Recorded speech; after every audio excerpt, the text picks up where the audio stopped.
Welcome, friend, to another trip together. We're so happy to have you here. Tonight, you'll find out about 25 calm Buddhist stories that hold the old-time secrets to getting your mind totally relaxed and having inner peace. These are lessons that have helped people find calmness for over 1,000 years. If you'd like, please tell us what time it is and where you are listening from. I'm about to share with you a special set of calming, smart ideas that show the most treasured secrets of the ancient teachers. Each simple story has a peaceful lesson that can nicely change how you deal with worry, feeling restless, and the endless rounds of thinking that keep you awake at night. These aren't just easy stories to pass the time. They are quietly saved lessons from very wise teachers who found out something amazing. That getting your mind completely relaxed comes not from making the world around us quiet, but from understanding what our own mind is really like. The Buddha taught us, you have power over your mind, not outside things. If you realize this, you'll find strength. Tonight, you'll find out exactly what this old truth means for your own effort to get your mind totally relaxed. As we go through these gentle lessons, you'll feel something important start to happen. The heavy feeling of your worries will begin to disappear. The restless energy that keeps you tossing and turning will start to calm down. You'll naturally drift into a state of deep clarity and peaceful mental rest. So, let yourself sink deeply now. Let your whole self relax into whatever is holding you. Take one careful breath with me, and as you let it out, know that you're about to get old, wise advice that has been patiently waiting to guide you back home to yourself. Now, let's explore a Zen story about how things are always changing and the wisdom of not judging right away. This is the tale of an old farmer and the skill of living with not knowing what will happen. In a faraway valley surrounded by rolling mountains, an elderly farmer lives with his grown-up son in a simple farmhouse that has been home to their family for generations. Their life is simple, but they have enough, supported by a small garden for vegetables and their most important possession, a strong, dependable horse that helps with all the heavy farm work and moving things around. One morning, the farmer wakes up to find that the horse has gone away during the night. The gate is open, and there are no marks to show it was stolen. The animal has simply wandered off into the huge wild area beyond their valley. For a farming family, losing their only horse is a huge problem that threatens how they make a living and survive. News of this bad luck spreads fast through their small neighborhood. By afternoon, neighbors start coming to say they are sorry and to offer help. "Oh, how terrible this is for you," they say, with real sadness. "What dreadful bad luck. How will you manage the farm without your horse? This is truly a disaster." The old farmer listens to their kind words of sympathy with calm attention, then answers simply, "How do you know this is bad luck?" His neighbors exchange confused looks. Surely losing such a necessary animal is clearly unfortunate. But the old man's peaceful look shows no sign of the sadness they expect to see. He continues with his usual daily work, as if nothing very important has happened. The next morning brings something amazing. The missing horse comes back, but not alone. It is followed by a small group of wild horses. They are magnificent, strong animals that chose to follow the farmer's horse back to the farm. The farmer and his son quickly build a temporary fence to keep this unexpected good fortune. The same neighbors who had offered sympathy now rush over to share in the celebration. "What amazing good luck," they say excitedly. "You've gone from having one horse to owning a whole group. This is the best luck anyone could imagine. You must be so happy about this blessing." Again, the old farmer listens carefully to their excited congratulations before answering with the same calm question. "How do you know this is good luck?"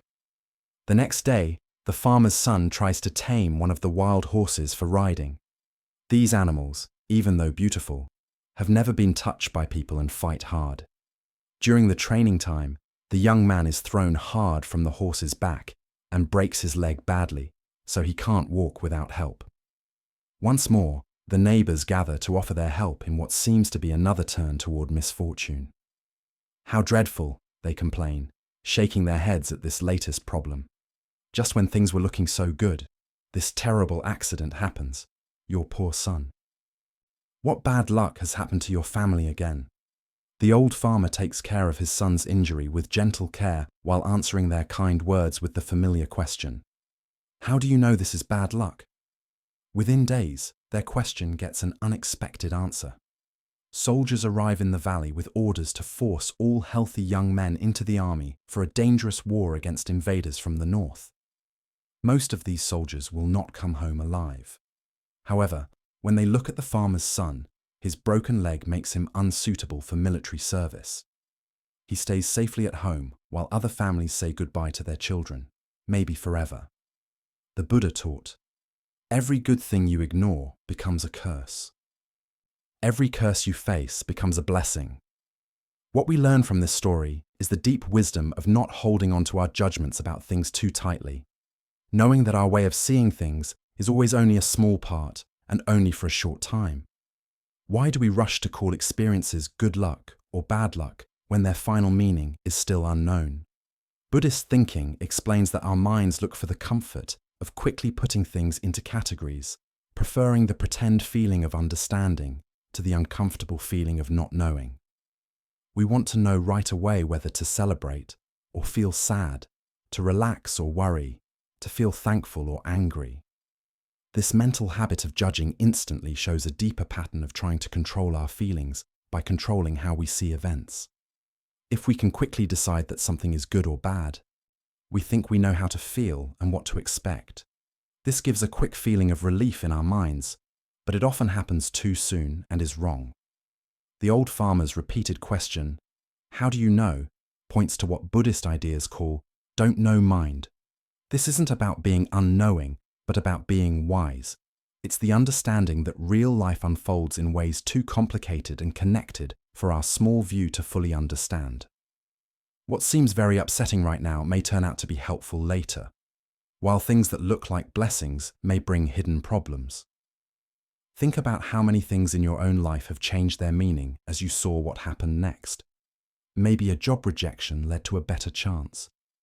Maybe a relationship ending made room for you to grow as a person.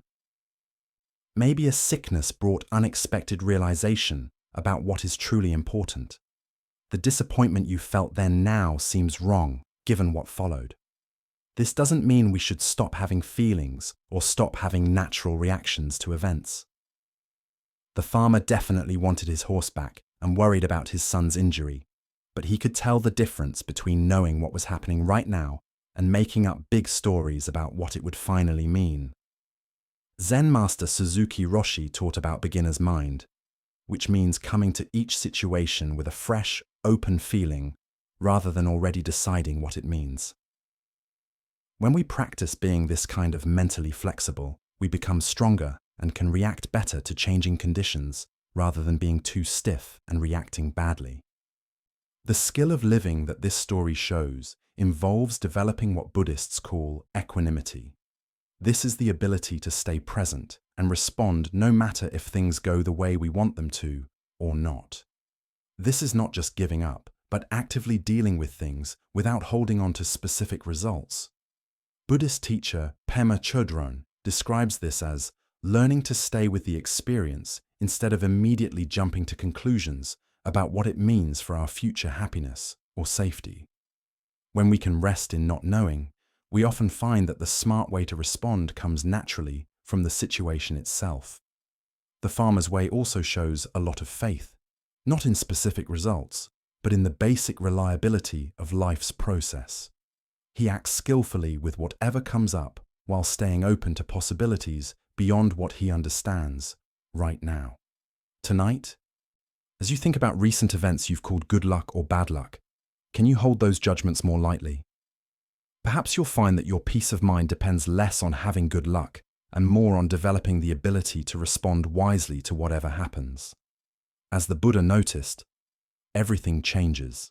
Nothing remains without change. This includes how we see if those changes help our deepest well-being. As we continue our trip through the wisdom of Zen Buddhism, we find a lesson about the most important thing needed for all learning. This story happens in the fancy visiting room of a great Zen master's temple, where a young scholar arrives looking for wisdom. The afternoon light shines softly through paper screens as an earnest young man comes to the Zen master's home. This seeker has spent years gathering knowledge, reading philosophical books, remembering spiritual ideas, and arguing religious concepts with other educated people. His mind is full of ideas about becoming enlightened, quotes from holy books, and complicated explanations of old lessons. He has come to ask for instruction in the ways of Zen, sure that his deep preparation has made him ready for advanced teachings. The Zen master welcomes him warmly and invites him to sit on a simple cushion next to a low wooden table. Without talking about Zen or enlightenment, the master begins preparing tea with graceful, careful movements. Every action shows complete attention as he sets up the ceramic cups, measures the tea leaves, and heats the water to the exact temperature. The young scholar watches with some impatience, eager to discuss deep spiritual matters rather than watch this everyday tea-making. Surely someone as smart as him deserves more important instruction than watching an old man make tea. The master puts an elegant cup in front of his guest and begins to pour the steaming tea with steady accuracy. The golden liquid fills the cup to the very top, but the master keeps pouring. The tea overflows onto the small plate below, then onto the table, and finally starts dripping onto the floor. Still, the master keeps pouring. Unable to hold back any longer, the young man cries out, "Master, the cup is full. It cannot hold any more tea." The Zen master sets down the teapot and looks straight into the scholar's eyes. "Indeed," he says quietly, "this cup is like your mind. It is already full." How can I teach you anything about Zen when there is no room in your understanding for new insights?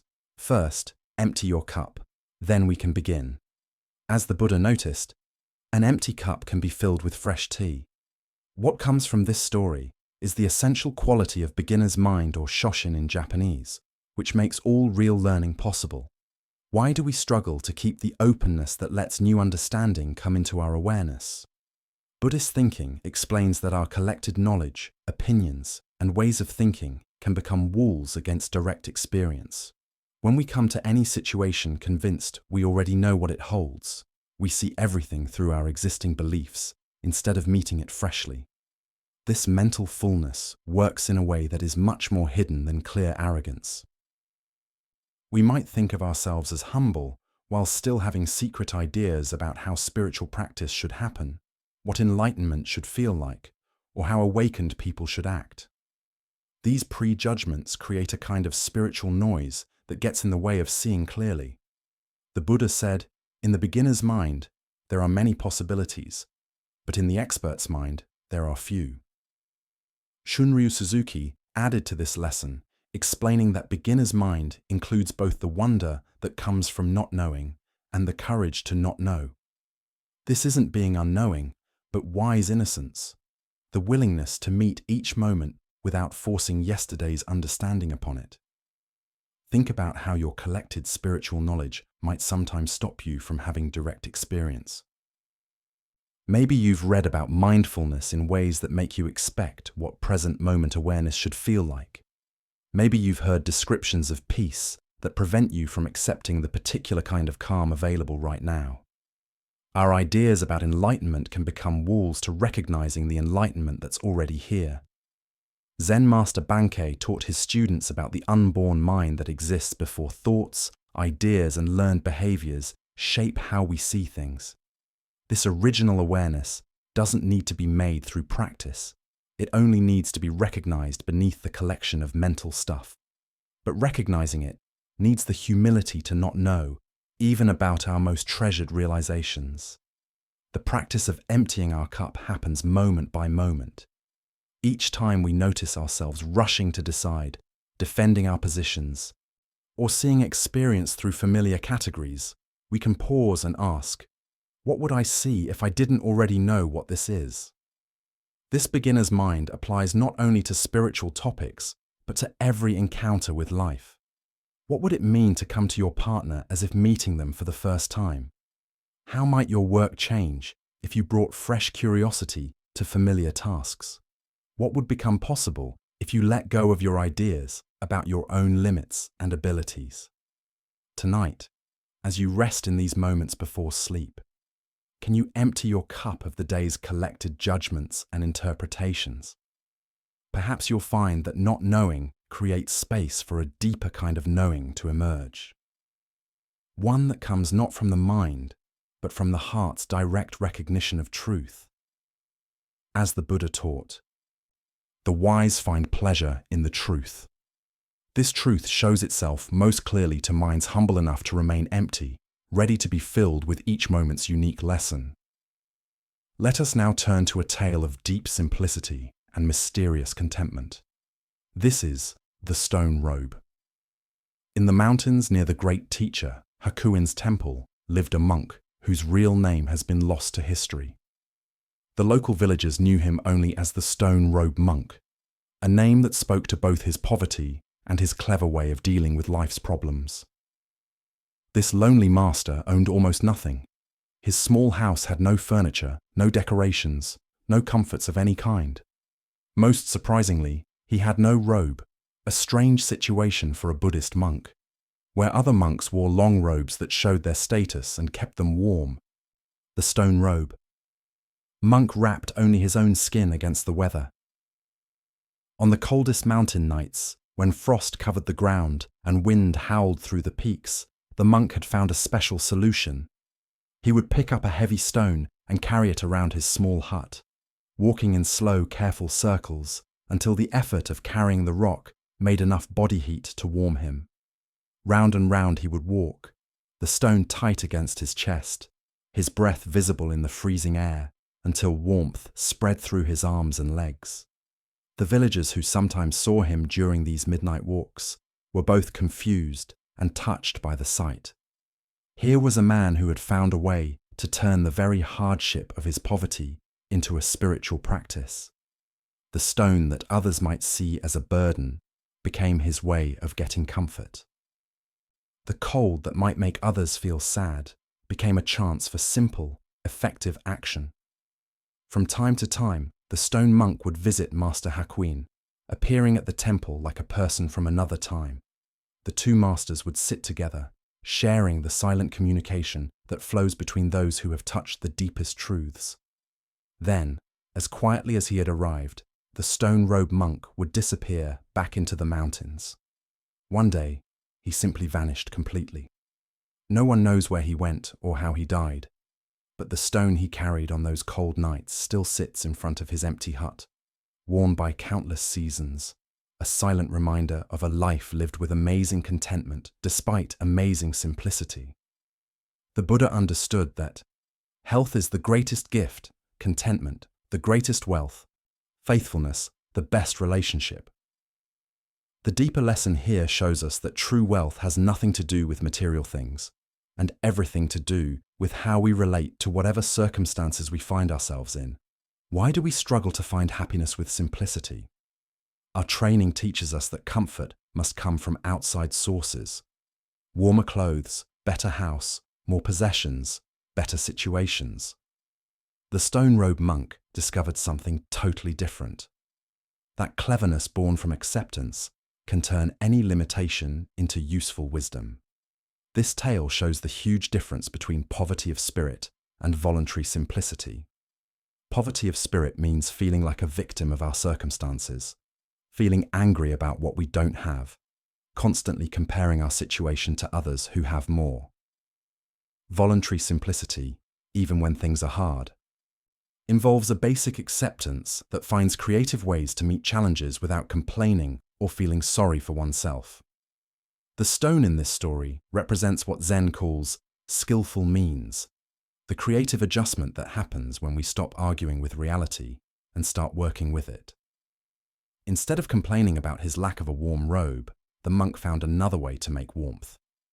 Instead of seeing the stone as a problem, he recognized it as a resource. This is the cleverness of acceptance. It frees our creative energy from resisting and sends it toward practical solutions. Think about the stones in your own life, the limits, problems, or challenges that you might usually fight against. What would change if you saw these not as problems to be fixed or walls to be gotten past, but as raw materials for creative adjustment? How might a traffic jam become an opportunity to practice breathing, or a small living space become a chance to discover the freedom of owning less?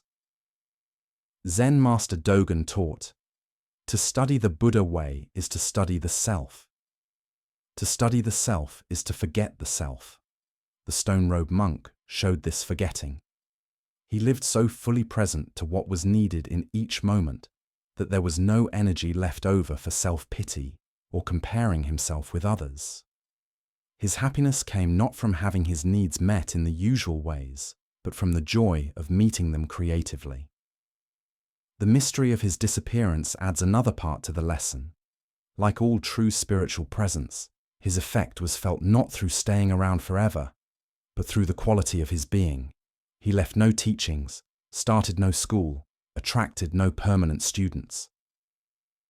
Yet the stone remains, inviting anyone who finds it to think about the possibility of deep contentment within the simplest circumstances. Tonight, as you rest in whatever comfort or discomfort surrounds you, can you sense the stone-robed monk's spirit?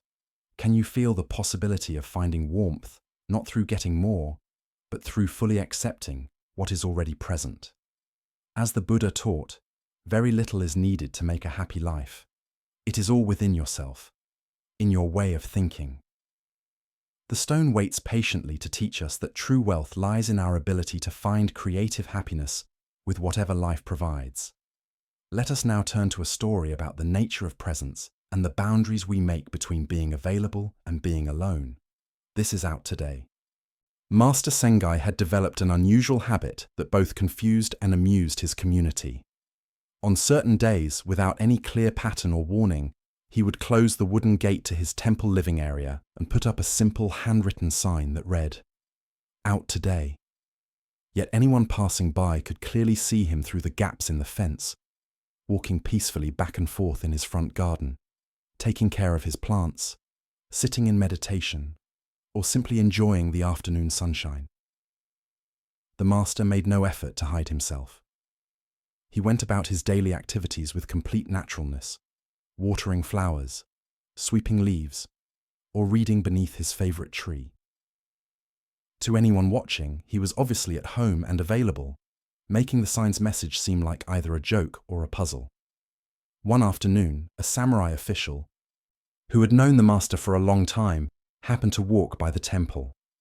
Noticing Sengai clearly visible in his garden, the official came up to the gate with a friendly smile and called out, "Your Reverence! I haven't seen you in some time. How have you been? I was hoping we might have a conversation." Master Sengai looked up from the chrysanthemums he was arranging and simply pointed to the sign placed clearly on his gate. "Please read what it says," he replied simply. The samurai, becoming more confused, gestured toward the master with clear confusion. "But Your Reverence, you're clearly here, aren't you? I can see you right there in front of me. You must just be joking around." Sengai dismissed him with a gentle wave of his hand, his face remaining perfectly serious. "That sign says, 'I'm out. It's as true as anything can be.'"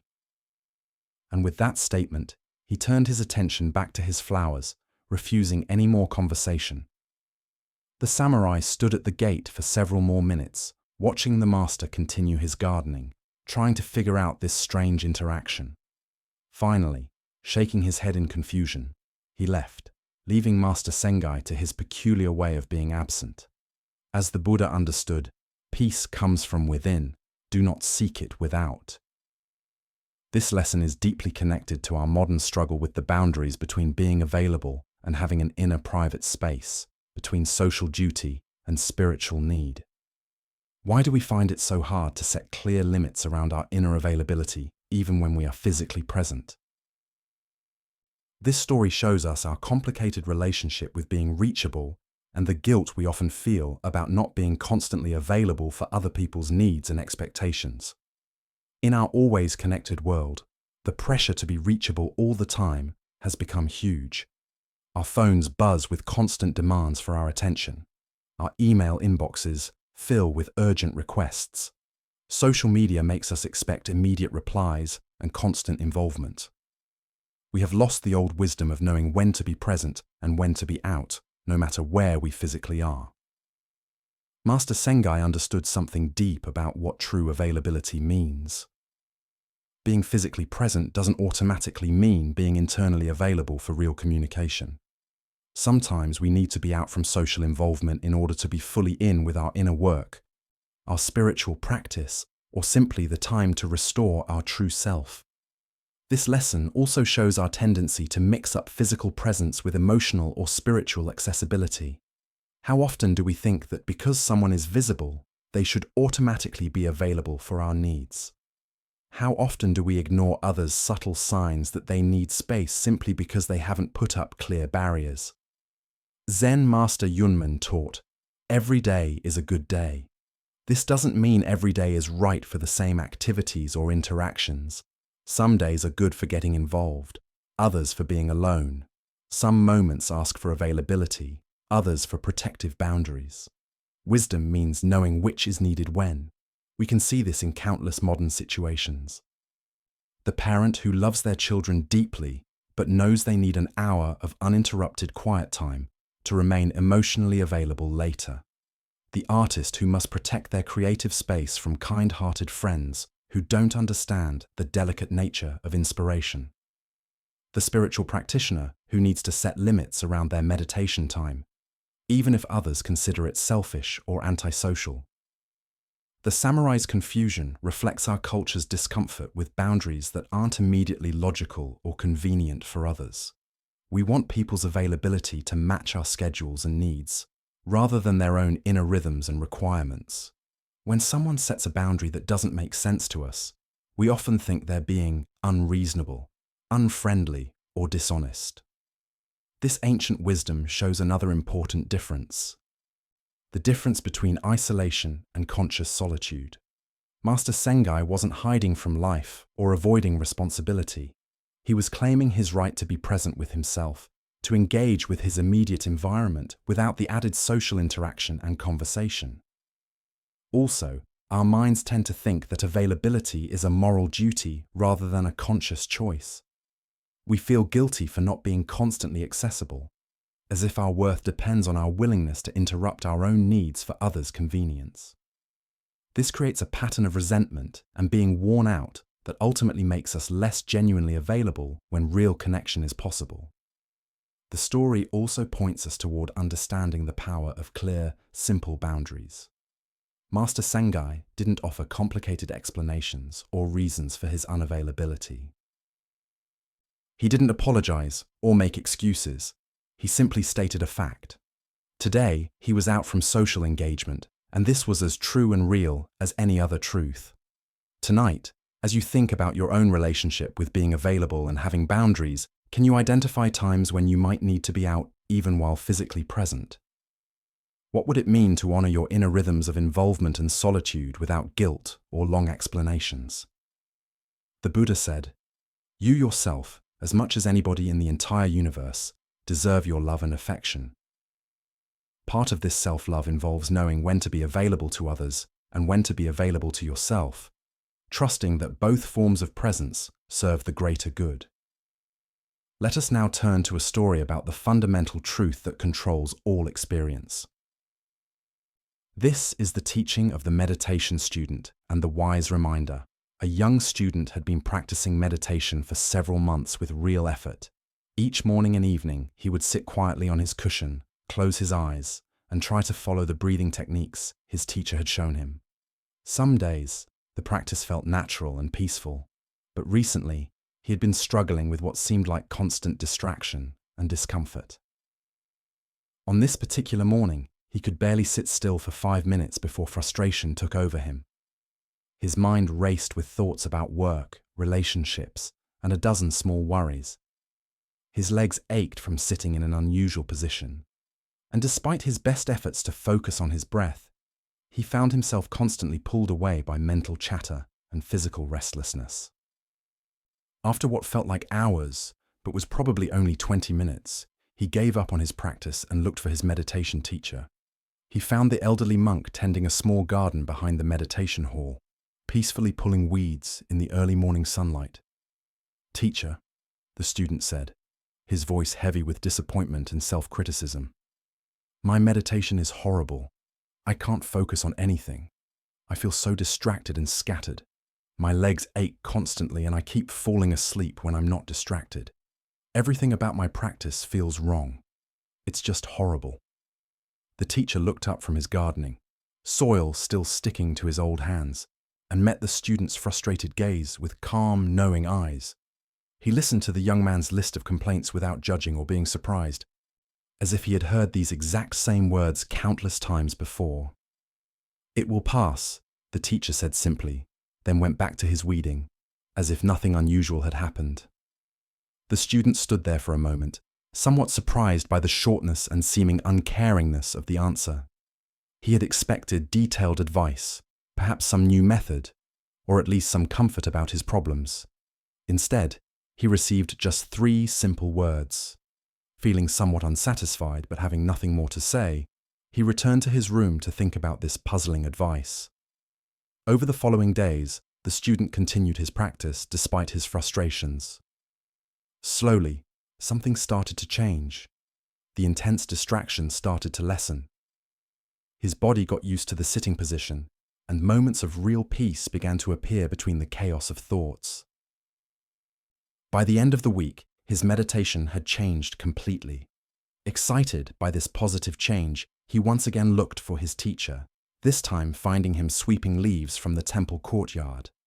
The student's face glowed with excitement and relief. "Teacher," he exclaimed, "my meditation is wonderful now. I feel so aware, so peaceful, so alive during my practice. My mind is clear, my body is comfortable, and I am experiencing the most beautiful states of consciousness. Everything about my meditation is just wonderful." The teacher paused in his sweeping, looked at the student with the same calm expression he had worn the week before, and gave exactly the same response. "It will pass." This time the student heard the deeper lesson. His excitement about his wonderful meditation started to change into something more subtle. Not disappointment, but understanding. He realized that his teacher was pointing to something fundamental about the nature of all experience, not just meditation. Buddha's wisdom tells us, this too shall pass. The main point of this lesson is understanding the temporary nature of all things, both good and bad, both the experiences we want to hold on to and those we try to escape. Why do we struggle so hard with the changing nature of our experience? Zen Buddhism shows that much of our suffering comes from our fighting against impermanence, our desperate attempts to hold on to pleasant feelings, and our equally desperate attempts to escape unpleasant ones. We wear ourselves out trying to control what is basically uncontrollable. The student's meditation experiences, both horrible and wonderful, were equally temporary. His teacher's consistent response pointed to a deeper stability that exists beneath the constantly changing surface of experience. This isn't the stability of things not changing, but the stability of awareness itself, the space in which all changing experiences arise and pass away. Think about your own relationship with the ups and downs of daily life. How much energy do you spend trying to keep good moods, successful periods, or comfortable situations going? How much do you resist difficult emotions, challenging times, or uncomfortable situations? Both the trying to grab and the resisting create unnecessary suffering. In Zen practice, we learn to develop what could be called calmness with impermanence. This doesn't mean becoming uncaring about our experiences or not caring about results. Instead, it means developing the ability to stay centered and respond regardless of whether current circumstances are pleasant or unpleasant. The teacher's repeated phrase, "It will pass," contains both comfort and challenge. It offers comfort during difficult times by reminding us that no painful state lasts forever. It challenges us during pleasant times by stopping us from building our identity around temporary successes or peak experiences. Zen master Suzuki Roshi taught, "Each of you is perfect the way you are, and you can use a little improvement. This puzzling statement points to the same truth the meditation teacher was sharing. We can fully enjoy and be involved with our current experience while at the same time holding it lightly, knowing it will inevitably change. Look closely at your own patterns of holding on and fighting against. Where in your life are you trying to make permanent what is naturally temporary? Where are you wearing yourself out fighting against conditions that will change on their own if you simply allow them to run their natural course? The Buddha said, "All conditioned things are impermanent. Strive on with diligence." This lesson invites us to pour ourselves wholeheartedly into life, while at the same time holding all results lightly. We can care deeply about our practice, our relationships, our work, and our growth, while remembering that all forms and experiences are temporary visitors in the space of awareness. This understanding changes how we relate to both success and failure, both pleasure and pain. Instead of being thrown around by the inevitable ups and downs of life, we can find our stability in the awareness that remains constant while everything else changes. Tonight, as you notice whatever states of mind and body are present, whether comfortable or uncomfortable, pleasant or unpleasant, clear or confused, can you remember the meditation teacher's simple wisdom? Can you hold your current experience fully while at the same time knowing that it, like everything else, will pass? As the Buddha noticed, just as the great ocean has one taste, the taste of salt, so also this teaching has one taste, the taste of liberation. The taste of liberation is found not in achieving permanent pleasant states, but in discovering the freedom that comes from dancing gracefully with the ever-changing nature of existence itself. As we continue our journey through the wisdom of Zen Buddhism, let us explore a lesson about the profound difference between passive surrender and active compassion. This is the parable of the lion and the fox. In a land where a dry spell had lasted many months and both humans and animals struggled to find food, there lived a man whose heart burned with spiritual desire. Every day he prayed with desperate intensity, asking for the awareness and wisdom that would bring success to his life. His prayers were sincere but full of anxiety, for he had tried many ways to become successful, various jobs, different methods, many plans. Yet nothing had brought him the security and fulfillment he sought. His frustration grew as his resources became less and less, and his situation became increasingly dangerous. There must be some secret to life that I'm missing, he thought. Some spiritual principle that once understood will unlock the doors to abundance and peace. One night, after hours of sincere prayer, he fell into a deep sleep and began to dream.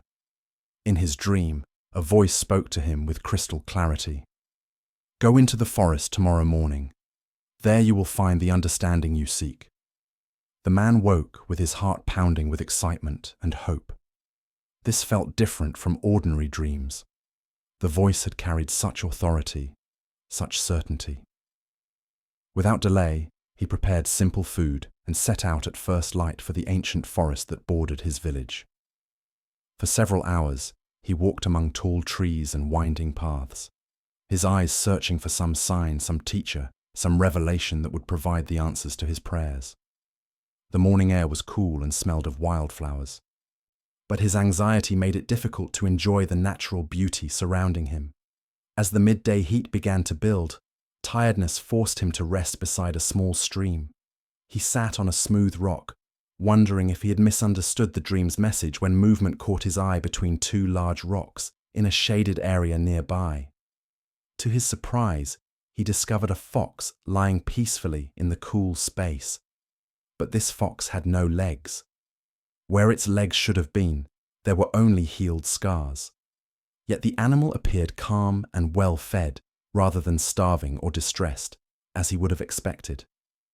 How extraordinary, the man thought. How does a creature with no ability to hunt or forage manage to survive in the wilderness? Curious and sensing this might be connected to his spiritual search, he hid himself and waited to see what would happen. As the sun began to set, painting the forest in golden light, he heard heavy footsteps approaching through the bushes. A magnificent lion emerged into the clearing, carrying fresh meat in its powerful jaws. Without any clear reason or expectation of getting something back, the lion gently placed the meat directly in front of the legless fox and then disappeared back into the forest. The man's heart leaped with understanding. "Ah," he exclaimed silently, "now I see the secret to success in life. The answer is complete surrender and trust. I don't need to struggle and strive and worry about providing for myself. All I need to do is have faith that the universe will take care of all my needs. God will provide everything just as the lion provides for the fox. My role is simply to trust and receive." Filled with this new spiritual insight, the man returned home and immediately began practicing what he believed he had learned. He stopped looking for work, stopped trying to improve his situation, and instead spent his days in prayer and meditation, waiting for divine help to supply his needs, as it had for the legless fox. Days passed, then weeks. His food stores ran out, his strength began to fade, and his situation became desperate. Yet he maintained his faith that his surrender would be rewarded, that his trust would be proven right by divine intervention. 2 weeks into this experiment, weak from hunger and beginning to doubt his interpretation, the man had another vivid dream. The same authoritative voice that had sent him to the forest now spoke again, but this time with a tone of gentle correction. "Fool," the voice said, not with meanness, but with compassionate clarity. "Be like the lion, not like the fox." Buddha spoke of this when he said, "Thousands of candles can be lighted from a single candle, and the life of the candle will not be shortened." The story points us toward understanding the profound difference between spiritual surrender and spiritual service. Why do we sometimes mistake doing nothing for spiritual practice? Zen Buddhism shows that our ego mind often looks for the easiest path, preferring to receive rather than give, to be cared for rather than to care for others. True surrender involves letting go of our attachment to results while continuing to be fully involved in compassionate action. The man's first interpretation showed a common spiritual misunderstanding, the belief that faith means waiting for outside forces to solve our problems. But genuine spiritual maturity involves recognizing our responsibility to be the hands and heart through which compassion flows into the world. Look deeply at your own relationship to giving and receiving. Are there areas where you've been waiting for others to provide what you could offer yourself? Perhaps waiting for someone else to create the community you long for, to start the project you've imagined, or to show the kindness you wish to see in the world. This ancient wisdom shows the difference between victim thinking and co-creator thinking. The fox, through no choice of its own, needed care and received it through the lion's generosity. But humans have abilities the fox lacks: intelligence, creativity, the ability to plan and provide not only for ourselves, but for others who truly cannot provide for themselves. The deeper lesson here shows us that spiritual awakening doesn't free us from worldly responsibility, but changes how we engage with it. True faith isn't passively waiting, but actively taking part in the web of interdependence that connects all beings. We are called to be both lion and fox, receiving grace when we genuinely need it, offering strength when others require our support. Consider the people in your life who might be in the fox's position due to circumstances beyond their control: illness, age, disability, or a temporary crisis. And consider the areas where you have lion-like abilities, skills, resources, energy, or opportunities that could serve others' well-being. Zen Master Dogen taught, "To study the Buddha way is to study the self. To study the self is to forget the self. To forget the self is to be actualized by myriad things." This lesson points toward the natural movement from being focused on oneself to selfless service that marks spiritual maturity.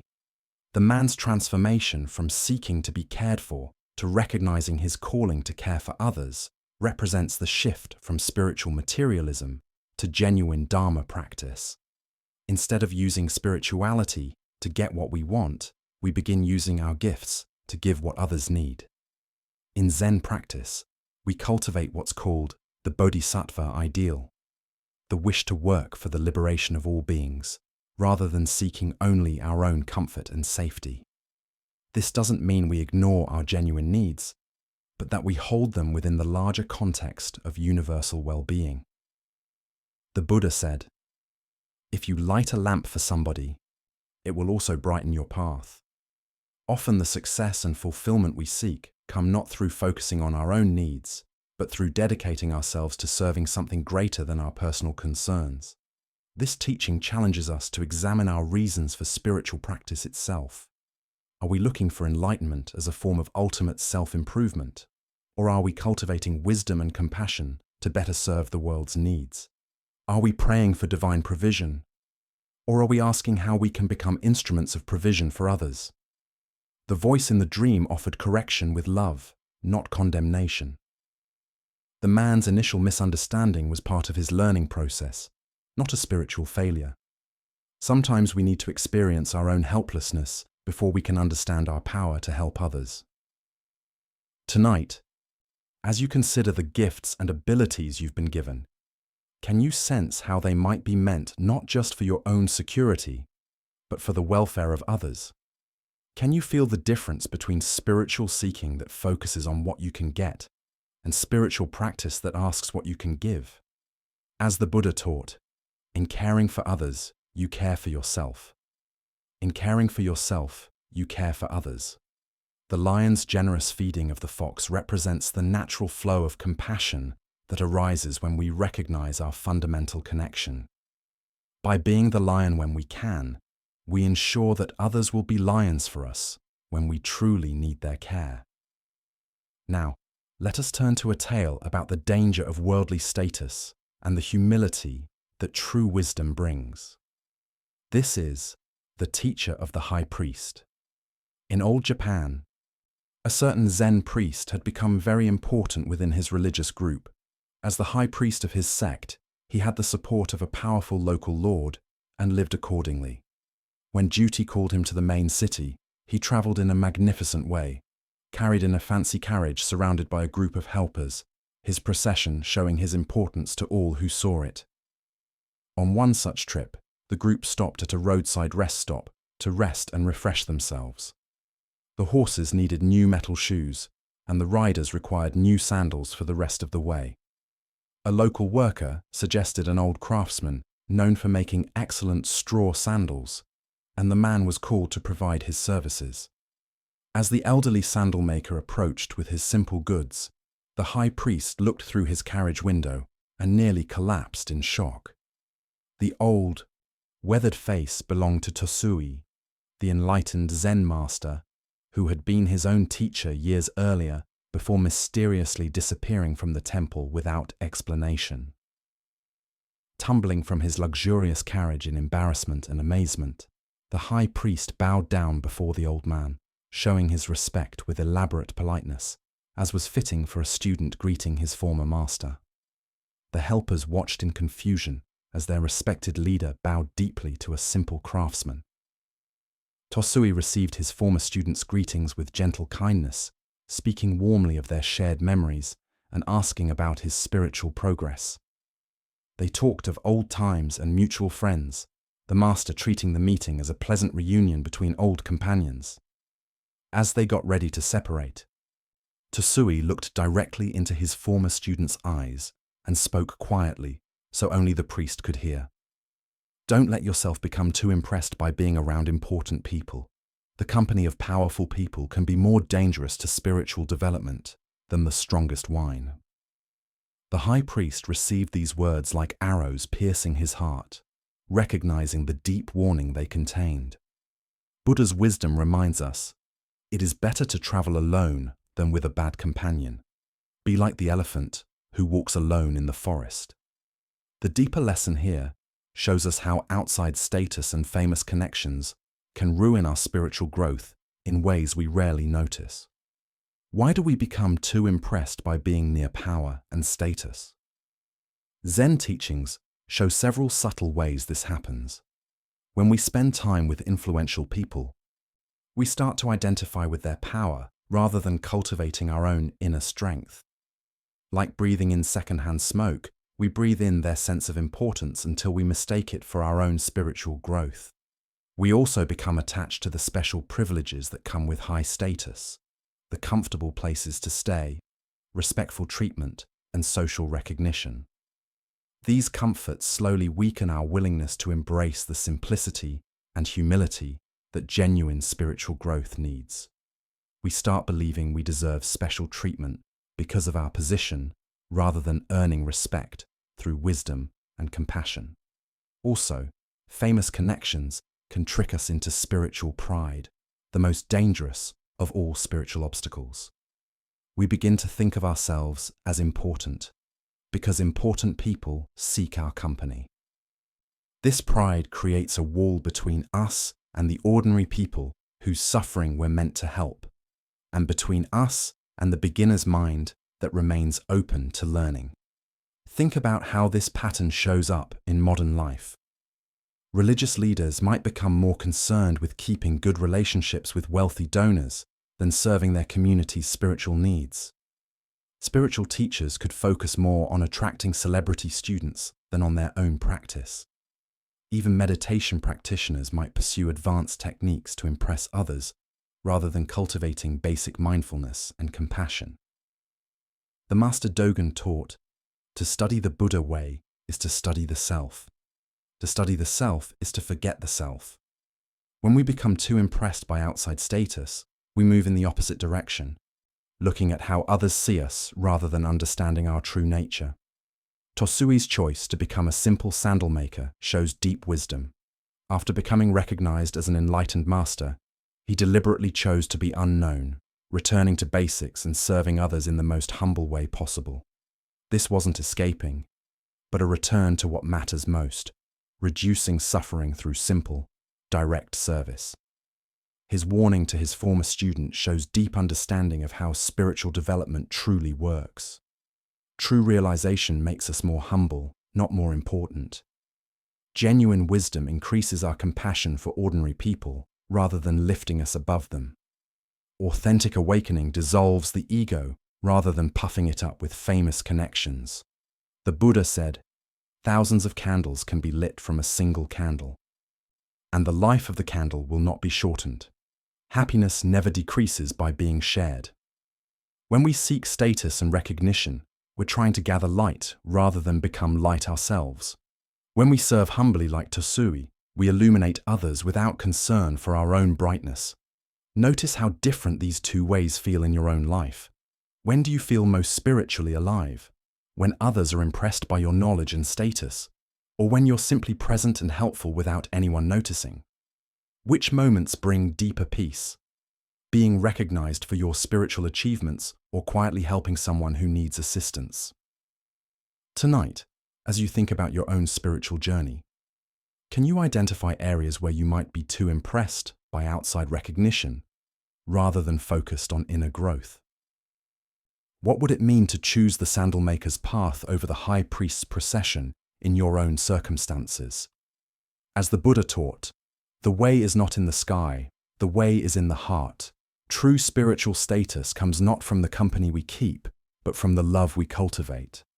Let us explore a story that takes place in a peaceful temple located in the northern mountains of Japan, where autumn painted the world in bright shades of gold and red.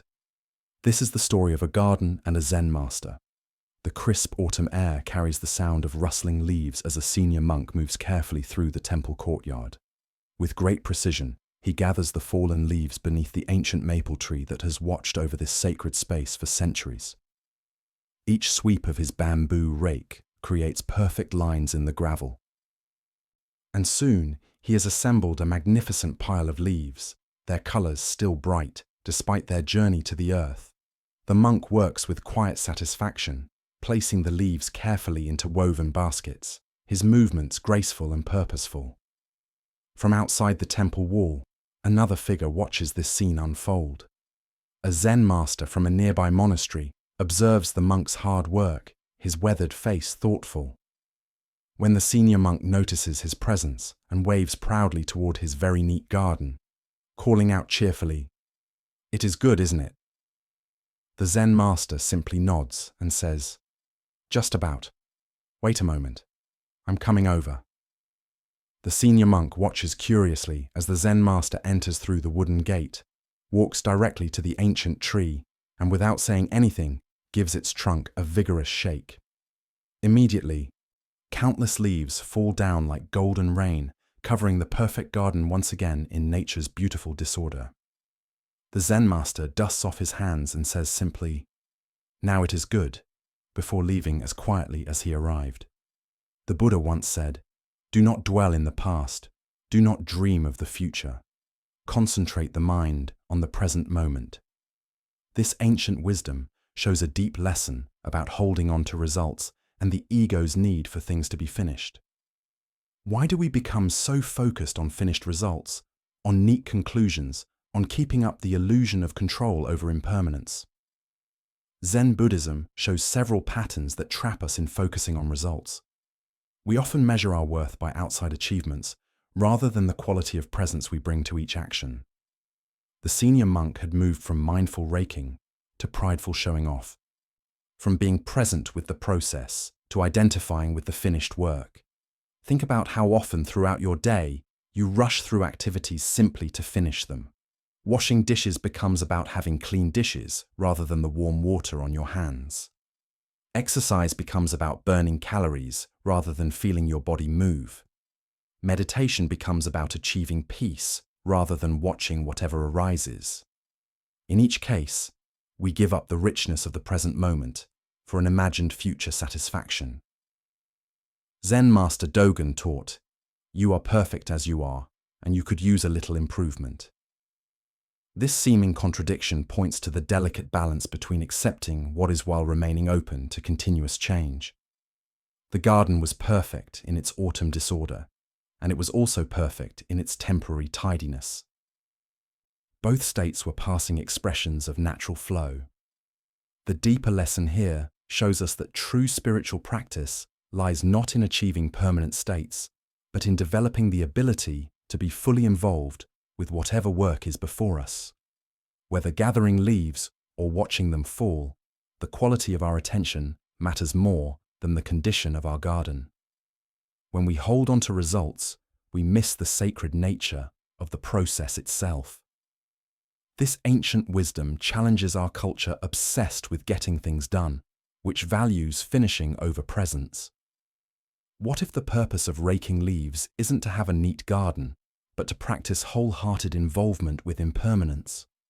What if the point of any spiritual practice isn't to achieve enlightenment, but to show up fully for this unrepeatable moment? Tonight, as you notice your attachment to having things finished, organized, or solved, can you pause and appreciate the beauty of incompletion? Perhaps you'll find that the most profound satisfaction comes not from achieving perfect results, but from offering perfect attention to whatever is arising. Now, as the Buddha taught, the mind is everything. What you think, you become. When we think we must control results, we become anxious controllers.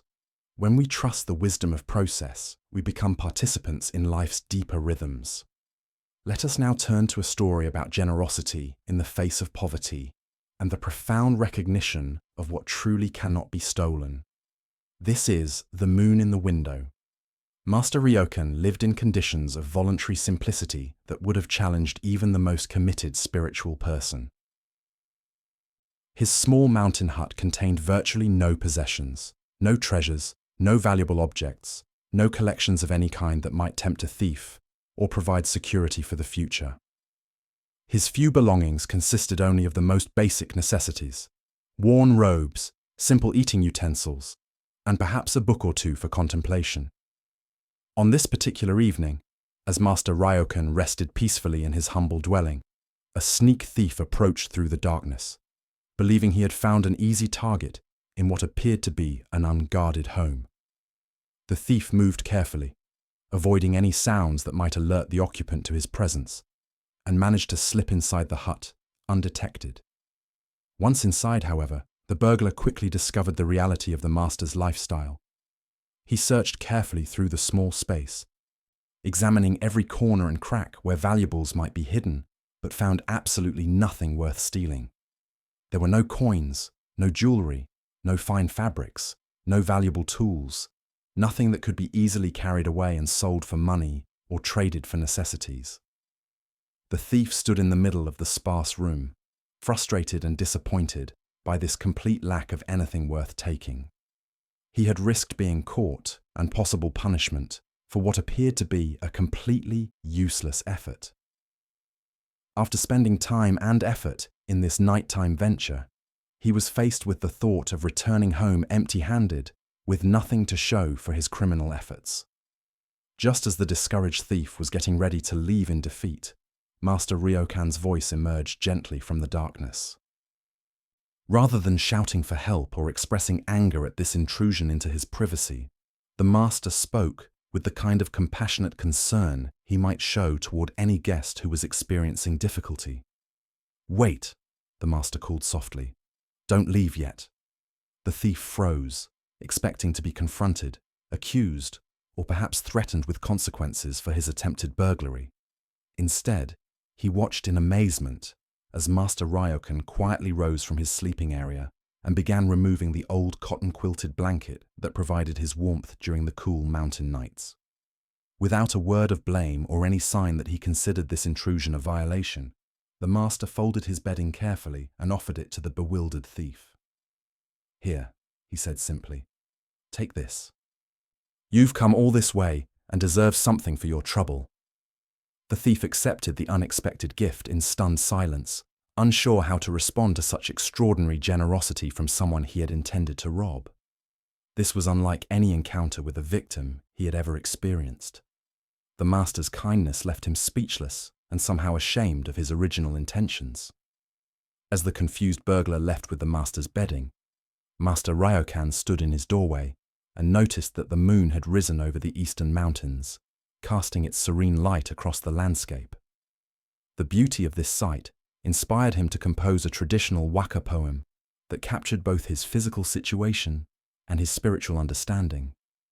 Left untouched by the thief in his haste, the moon in the window, Buddha spoke of this when he said, "Thousands of candles can be lighted from a single candle, and the life of the candle will not be shortened. Happiness never decreases by being shared." This tale shows a lesson about the difference between material wealth and true abundance, and the recognition that our deepest treasures cannot be taken by any outside force. This ancient wisdom shows our relationship with possessions, safety, and the fear of loss that controls so much of human experience. Master Ryokan's response to the thief shows someone who understood that genuine wealth consists not in what we collect, but in our ability to be generous, compassionate, and appreciative of beauty that requires no ownership. The master's immediate urge to give something to the disappointed thief demonstrates a revolutionary understanding of abundance. Rather than feeling like a victim of someone who had tried to take from him, he felt concern for someone who seemed to be in need. His poverty became a source of generosity rather than a reason for being defensive or afraid. Why do we typically respond to attempted theft with anger, outrage, and desire for punishment, rather than compassion for the thief's desperation? This reaction comes from our thinking of our possessions as parts of ourselves and our belief that being robbed somehow reduces our worth or safety. But Master Ryokan's response suggests a different relationship with material goods, one based on caring for them rather than holding on to them. His poem about the moon reveals the profound teaching at the heart of this story. The thief could take material objects, but could never steal the master's appreciation of beauty. His capacity for wonder, his ability to find joy in simple, natural things, these inner treasures, peace, contentment, aesthetic sensitivity, remain completely beyond the reach of any outside threat. The image of the moon in the window represents all the gifts that life offers freely to anyone with eyes to see them: beauty, mystery, natural wonder, and the kind of wealth that increases rather than decreases when shared. The thief left with fabric that would eventually wear out, but the master retained access to beauty that would never diminish and joy that no one could take away. This teaching, reveals the difference between having and being. Material possessions need constant protection, can be lost or stolen, and often create more anxiety than genuine security. But the qualities of consciousness that Master Ryokan embodied, generosity, peace, appreciation, become stronger through being expressed rather than weaker through sharing. We can observe similar ways in our own relationship with loss and theft. When someone takes something from us, do we focus primarily on what we've lost or on our ability to respond with wisdom and compassion? Can we recognize opportunities to practice generosity even in situations that initially seem to call for defensive reactions? The story also points us toward understanding true security. Master Ryokan felt safe not because he had complicated locks or security systems, but because he had nothing worth stealing in the usual sense and everything worth having in a spiritual sense. His security came from inner abundance rather than outside collection. Zen practice cultivates what might be called non-possessive appreciation. The ability to enjoy beauty and goodness without needing to own or control them. When we can appreciate the moon without needing to possess it, we access a form of wealth that no economic conditions can threaten. Additionally, our minds tend to assume that voluntary simplicity means doing without or sacrificing. But Master Ryokan's story suggests the opposite, that reducing our attachment to material collection can actually increase our access to the forms of wealth that truly matter.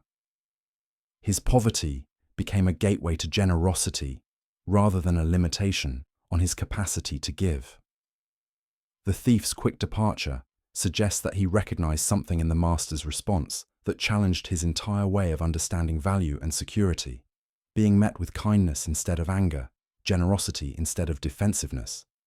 Probably planted seeds that would continue growing long after he left the mountain hut.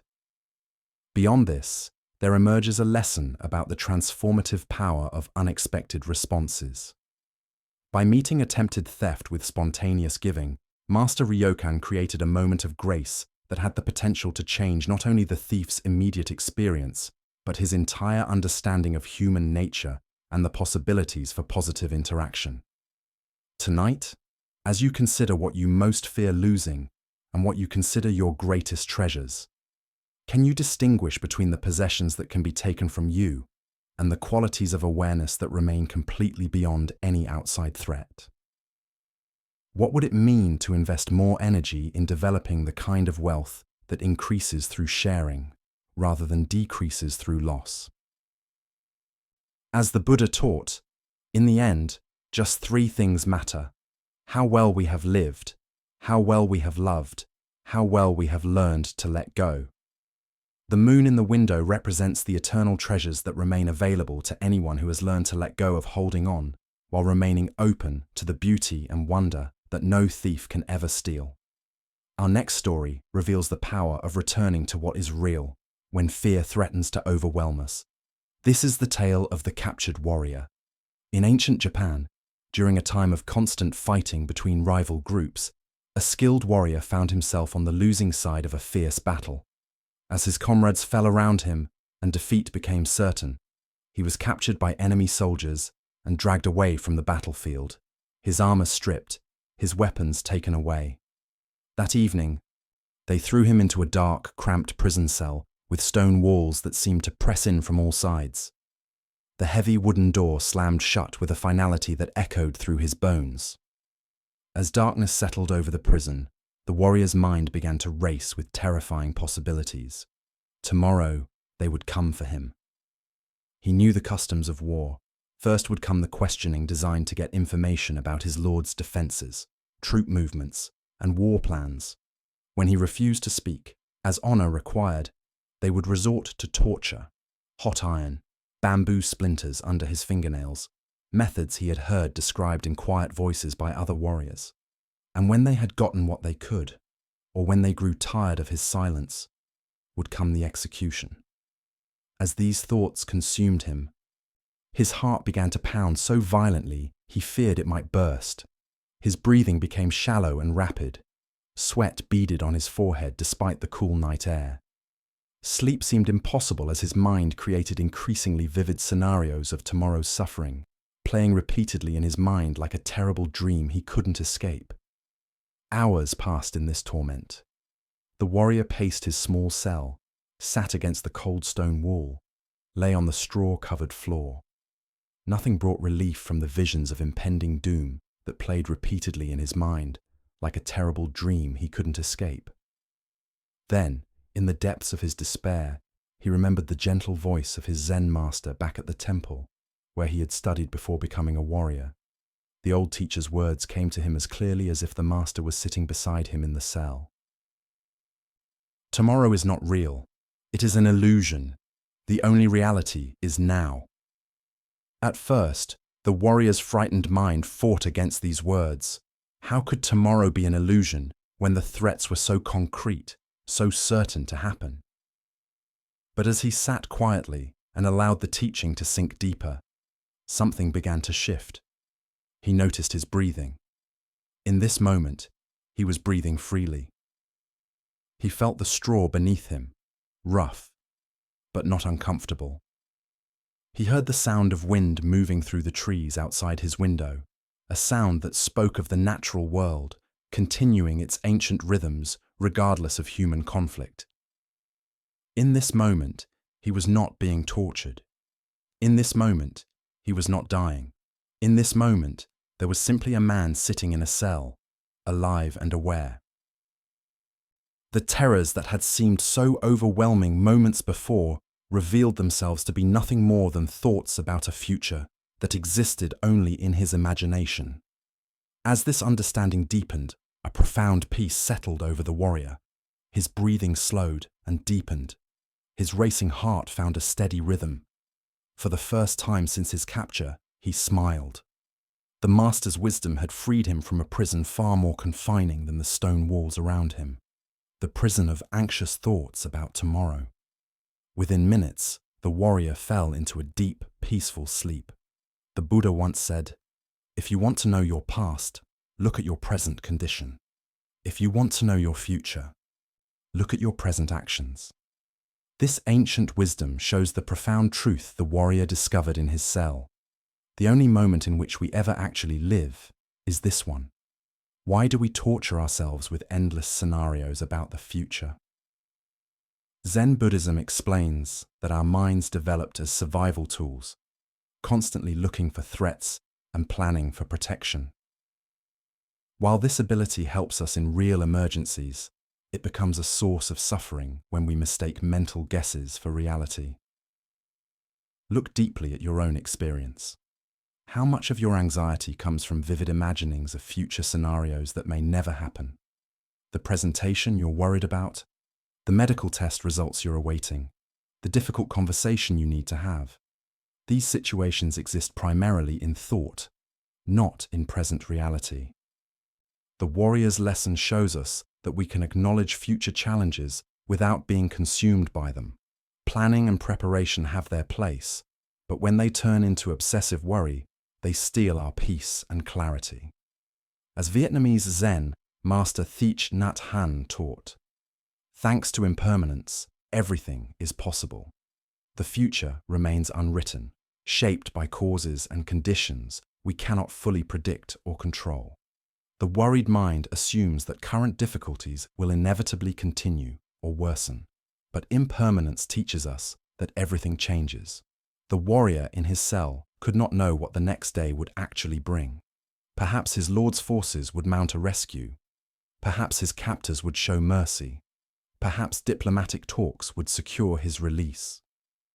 Buddha spoke of this when he said, "The past is gone. The future is not yet here, and there is only one moment for you to live." This teaching doesn't tell us to ignore future responsibilities or avoid reasonable planning. Instead, it invites us to recognize where our attention usually goes and to gently guide it back to the richness of present experience. In Zen practice, we cultivate what's called beginner's mind, approaching each moment with fresh awareness rather than already decided anxiety. When we truly live in the present, we often find that it contains resources for peace and clarity that worried thinking never revealed. Consider how the warrior's shift in attention changed his entire experience. The same cell, the same uncertain future, but by returning to present moment awareness, suffering transformed into peace. This transformation is available to us in every moment of anxiety or fear. Tonight, as you notice your mind creating stories about tomorrow's challenges, remember the captured warrior and his master's wisdom. What is actually happening right now? What simple experiences, breathing, sitting, the temperature of the air, are available to anchor you in reality rather than imagination? As the Buddha taught, do not dwell in the past. Do not dream of the future. Concentrate the mind on the present moment. In this teaching lies the key to the warrior's prison and our own. Let us continue on our journey with a story about the danger of spiritual expectations and the freedom found in ordinariness. This is the tale of a seeker who nearly missed enlightenment because he was looking for something extraordinary. In the garden of a simple Zen temple, morning sunlight filters through bamboo leaves as Master Bankei tends to his vegetables with the same careful attention he brings to meditation and teaching. His movements are unhurried and precise as he pulls weeds from around the young plants. His simple work clothes are indistinguishable from those of any farmer or gardener. A man seeking spiritual instruction arrives at the temple gates, his eyes bright with the intensity of someone who has traveled far in search of wisdom. He has heard remarkable stories about Master Bankei's teachings and comes with great expectations of encountering someone obviously holy, perhaps surrounded by signs of spiritual power or giving off visible light. Seeing the gardener working among the vegetables, the seeker approaches and asks respectfully, "Excuse me, good sir. Could you tell me where I might find the great Master Bankei? I have journeyed many days to receive his teachings." Bankei looks up from his work, soil still sticking to his hands, and smiles warmly. "Certainly," he says, pointing toward the temple buildings. "If you go through that door there, you will find the master." The seeker bows his thanks and follows the path, eager to finally meet the renowned teacher. Inside the temple, he discovers the same man he encountered in the garden, now seated in the master's traditional teaching position. The simple gardener and the great spiritual teacher are one and the same person. Confusion and indignation flare in the seeker's mind. This cannot be right. Great masters don't do common labor. Enlightened beings surely rise above mundane activities like weeding gardens. This ordinary-looking person cannot possibly be the extraordinary teacher he has sought. "Are you mocking me?" the seeker demands, his voice tight with being offended. "Come down from that seat immediately. This is sacrilege. You show no respect for the true master. How dare you pretend to be someone so revered?" Master Bankei quietly rises from the teaching seat and settles himself on the floor with the same gentle awareness he had brought to his gardening. "Well," he says with unchanged kindness, "this has created quite a difficulty. Now you won't find a Zen master in the chair anymore." The Buddha understood that if you meet the Buddha on the road, kill him. The heart of this lesson lies in recognizing that what we seek is often hidden by our expectations of how it should look. Why do we struggle to recognize wisdom when it doesn't match our prejudgments? Buddhist psychology explains that our minds create elaborate images of how spiritual advancement should look. We expect enlightened people to be somehow separate from ordinary human experience, lifted above the everyday concerns that occupy our own lives. This spiritual materialism creates a dangerous divide between sacred and common, special and ordinary, enlightened and unenlightened. We imagine that awakening changes people into something other than human, rather than revealing the sacred nature of humanity itself. These expectations become barriers that prevent us from recognizing the very wisdom we claim to seek. The seeker's reaction reveals how deeply our conditioning shapes perception. Unable to reconcile his image of a great master with the reality of someone pulling weeds, he chose to reject the evidence of his senses rather than question his assumptions. His spiritual searching had become so focused on finding something extraordinary that he couldn't accept the extraordinary nature of complete ordinariness. Master Bankei's response perfectly demonstrates the difference between being someone and being present. When challenged about his identity, he simply moved from the formal teaching position to sitting on the floor, showing that true authority doesn't depend on outside arrangements, but on the quality of awareness brought to each moment. This points to what Zen calls nothing special, the recognition that enlightenment isn't an addition to our basic nature, but a removal of the illusions that hide it.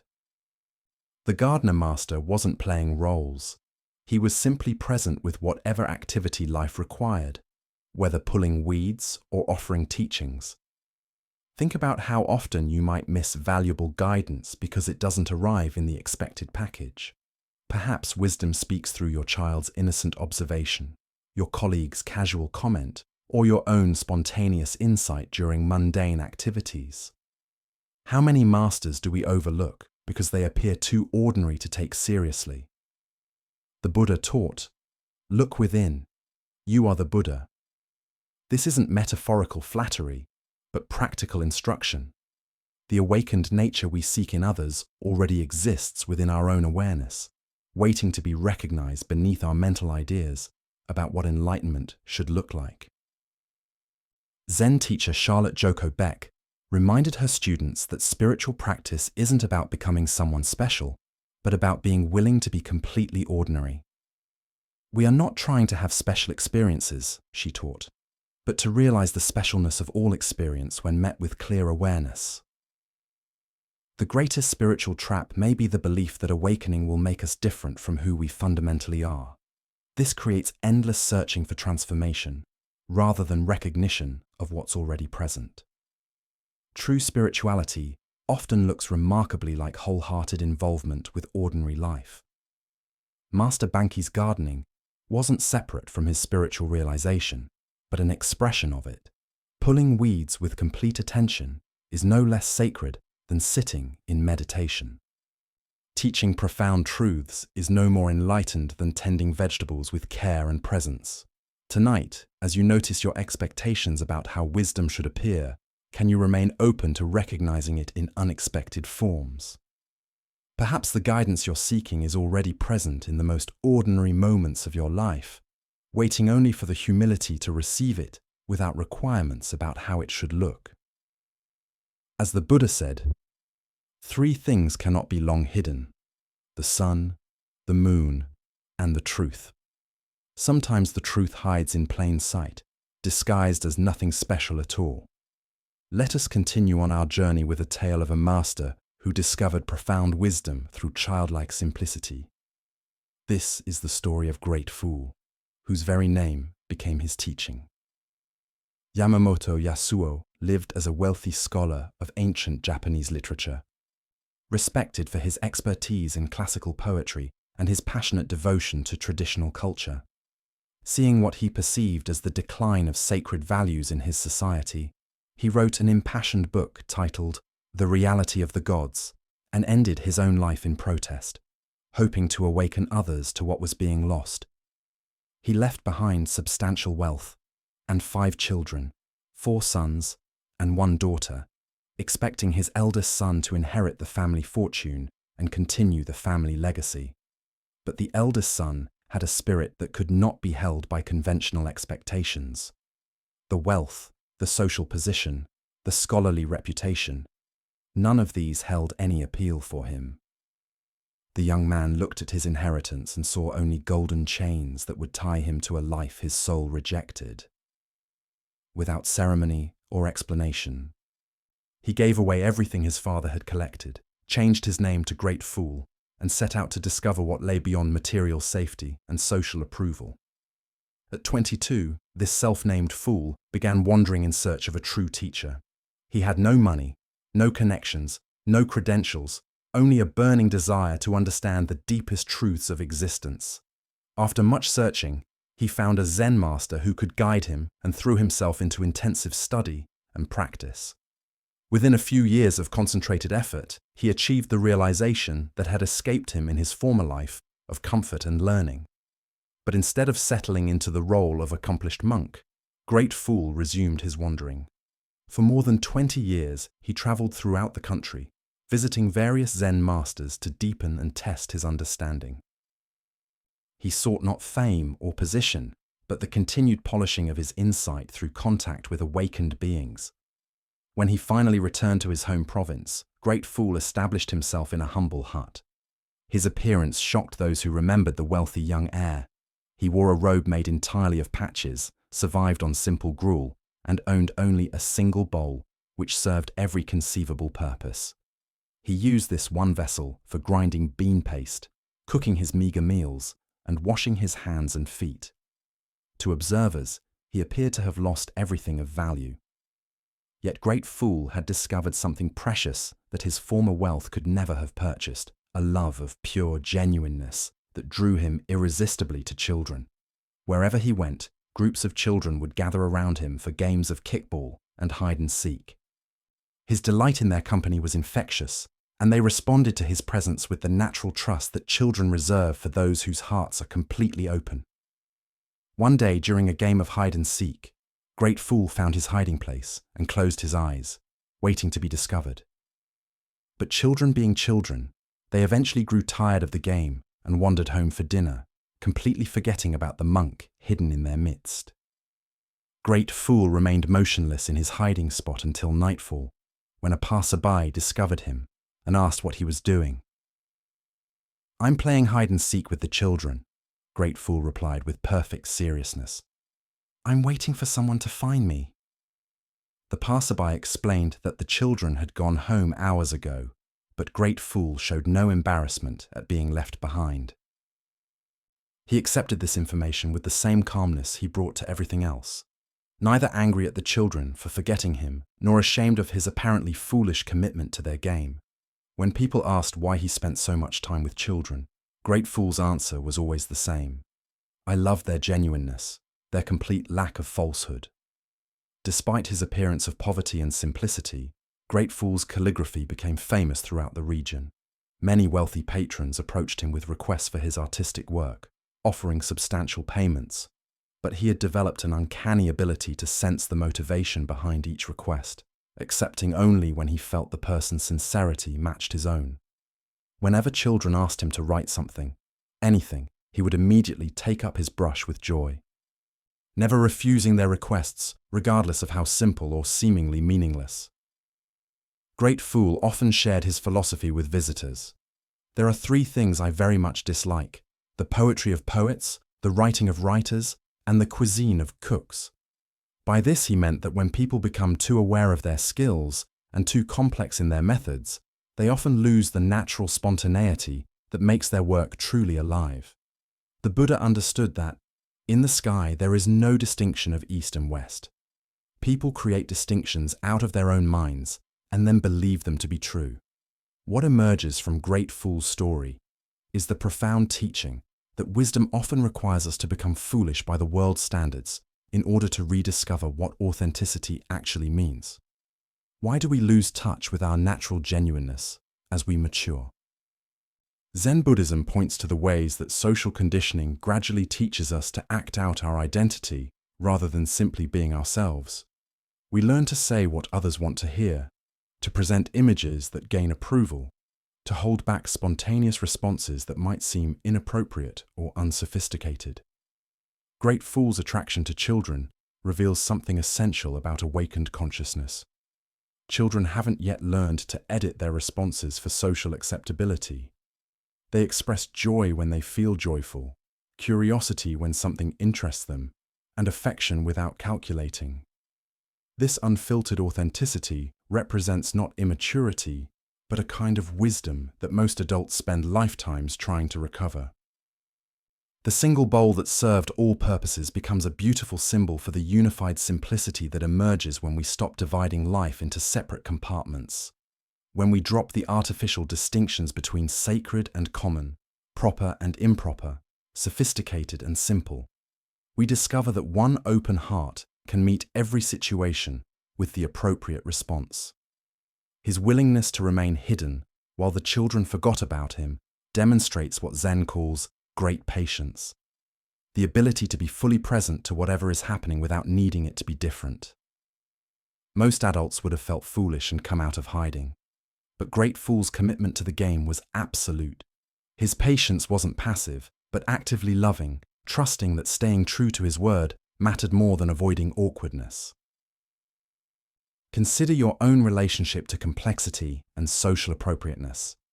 How much energy do you spend crafting responses that will create the right impression rather than simply expressing what's true for you?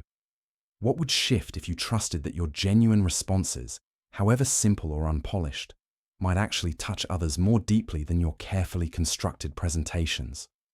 Zen Master Ikkyu taught that Stone Buddha deserves all the bird droppings it gets.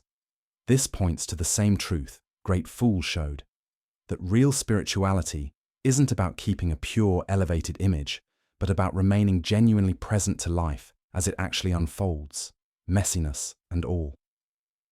Tonight, as you reflect on the day's interactions, can you sense where you are acting out your identity versus simply being yourself? Can you feel the difference between responding from calculation and responding from the childlike genuineness that Grateful never lost? As the Buddha taught, if we could see the miracle of a single flower clearly, our whole life would change. The miracle lies not in complexity, but in the simple, direct encounter with what's actually present. Something children know naturally and adults must learn to remember.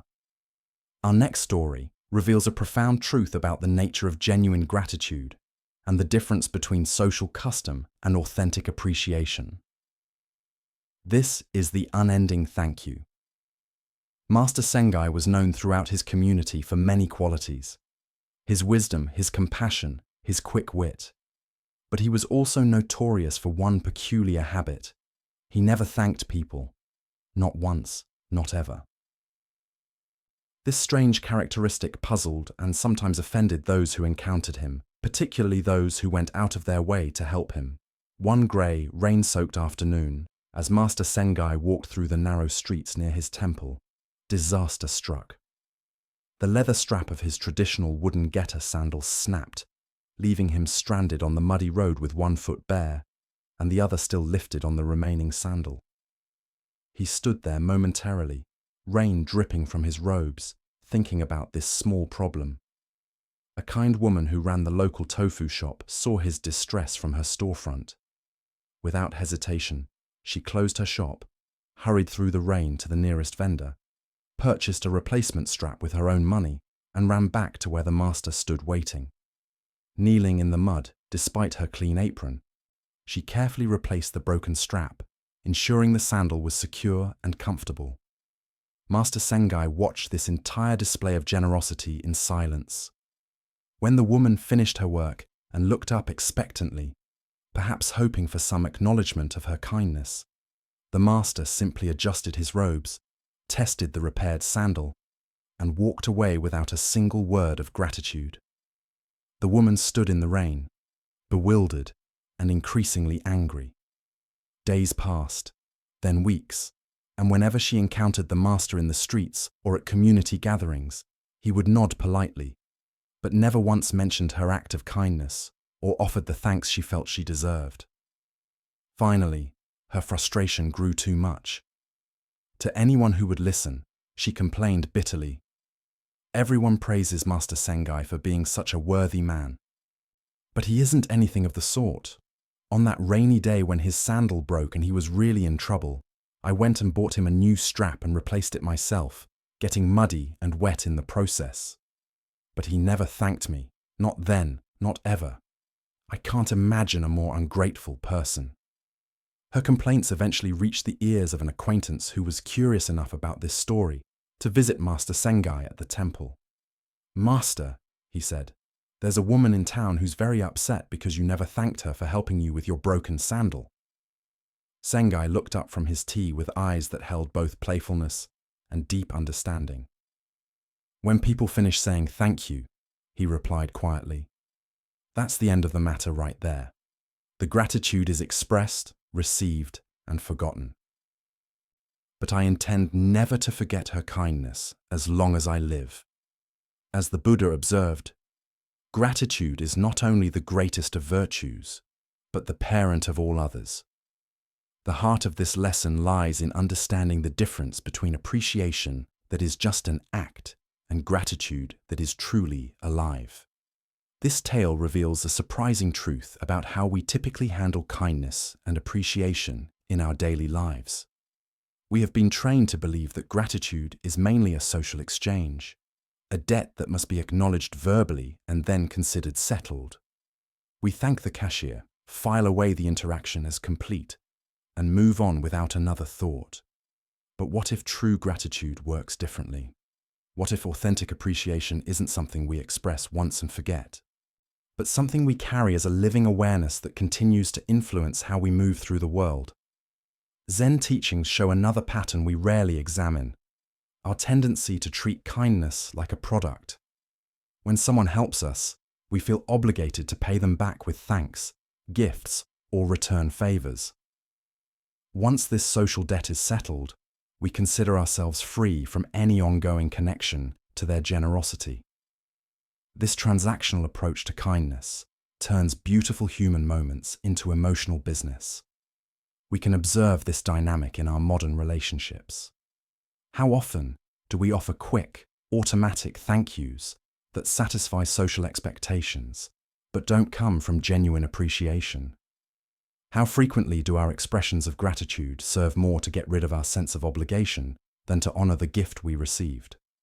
Zen Master Dogen wrote, "Gratitude is not a mere feeling, but a way of life." This perspective changes our understanding of appreciation from a momentary expression to a sustained state of awareness. When we truly receive someone's kindness, it becomes part of us, continuing to influence our actions and attitudes long after the initial moment passes. Consider how Master Sengai's approach might actually honor the tofu shopwoman more deeply than conventional thanks ever could. By carrying her kindness as a living memory, he allows her generosity to continue spreading through his interactions with others. Every time he encounters someone in need, her example influences his response. Her single act of compassion becomes multiplied through his ongoing awareness of it. This teaching also reveals our attachment to recognition and validation. The woman's frustration wasn't really about the master's lack of thanks. It was about her need to be acknowledged and appreciated in the specific way she expected. When our kindness depends on receiving particular responses, we turn generous acts into investments seeking returns. We also find ourselves faced by the question of whether true appreciation can be fully expressed in words at all. The Japanese have a concept called mono no aware, a bittersweet awareness of the temporary nature of things that leads to a deeper appreciation for their fleeting beauty.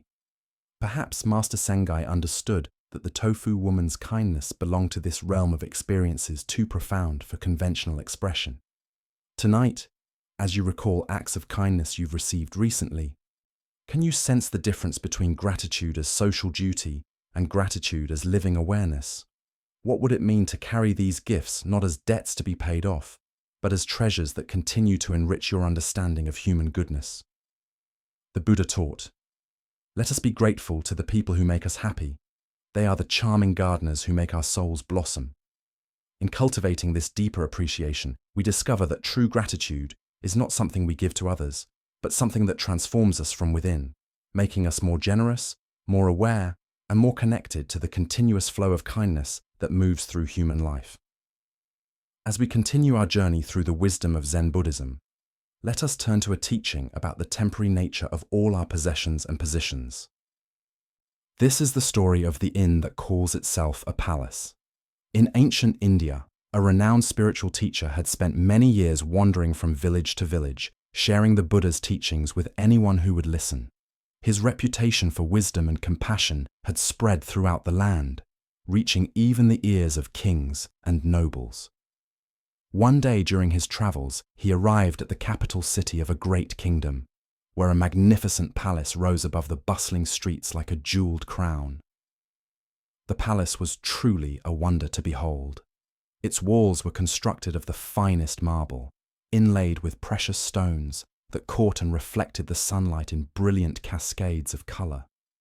Gardens filled with exotic flowers and flowing fountains surrounded the structure, and guards in gleaming armor stood at attention throughout the grounds.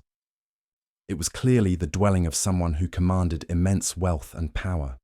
The spiritual teacher approached the main entrance with the same calm dignity he brought to every encounter, whether with kings or beggars. The guards, recognizing him by his simple robes and serene presence, made no move to stop him. Word of his arrival had preceded him, and they had been instructed to allow him passage. Walking through corridors lined with silk tapestries and golden statues, the teacher made his way directly to the throne room, where the king sat upon an elaborately carved chair lifted above the marble floor. Courtiers in fine clothes gathered around the throne, their jeweled ornaments glinting in the light from tall windows. The king, a middle-aged man wearing robes of deep purple silk and a crown of gold and diamonds, looked up as the teacher entered. He had been expecting this visit, though he wasn't entirely sure what to expect from their encounter. "What do you want?" the king asked directly, his voice carrying the authority of someone accustomed to immediate answers and unquestioning obedience. The teacher bowed respectfully, but spoke with quiet confidence. "Your Majesty, I would like a place to sleep in this inn." A ripple of surprise moved through the assembled courtiers. The king's eyebrows rose and his expression shifted from curiosity to confusion. "But this is not an inn," the king replied, gesturing to the opulent surroundings. "This is my palace. I am the ruler of this kingdom, and this has been the seat of royal power for generations." The teacher nodded thoughtfully, as if considering this information carefully. "I see. May I ask your Majesty, who owned this palace before you?" "My father," the king replied, his tone becoming slightly defensive. "He ruled here for 30 years before his death. This palace was his seat of power, as it is now mine." "Ah," the teacher said with genuine interest. "And who owned it before him?" "My grandfather," the king answered, beginning to sense where these questions might lead. "He too ruled from this throne. He also is dead." The teacher paused, allowing the weight of these words to settle in the vast throne room. The courtiers had grown quiet, sensing the profound direction of this unusual conversation.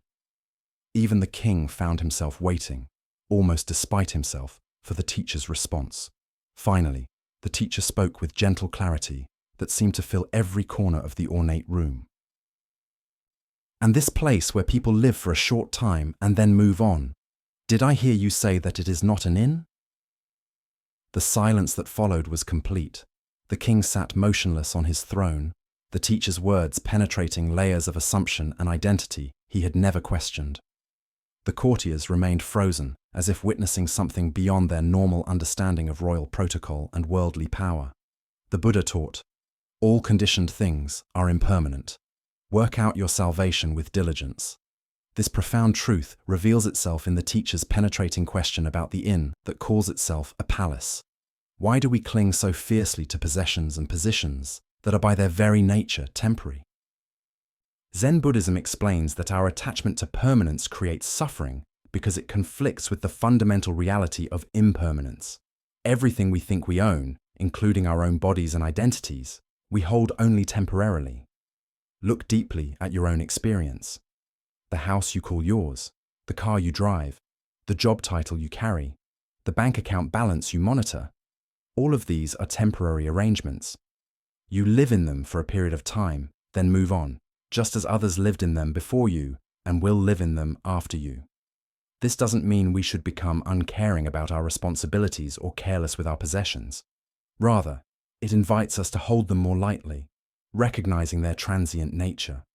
The king's palace was indeed magnificent and served important functions, but it was also unmistakably an inn where occupants stayed temporarily before departing. The deeper lesson here shows us how identifying with temporary roles creates unnecessary suffering. When we forget the impermanent nature of our positions, whether as parent, professional, homeowner, or even student of Zen, we create anxiety trying to maintain what cannot be permanently maintained. Consider your own attachments. Perhaps it's your professional identity, your relationships, your health, or your spiritual achievements. Each of these is precious and worthy of care. But each is also subject to change. The executive becomes retired. The parent becomes an empty nester. The student becomes teacher. The healthy person faces illness. These transitions are not failures, but natural expressions of impermanence. Vietnamese Zen master Thich Nhat Hanh taught, "Thanks to impermanence, everything is possible." This teaching changes how we see impermanence, from something to fear into something to celebrate, because nothing lasts forever.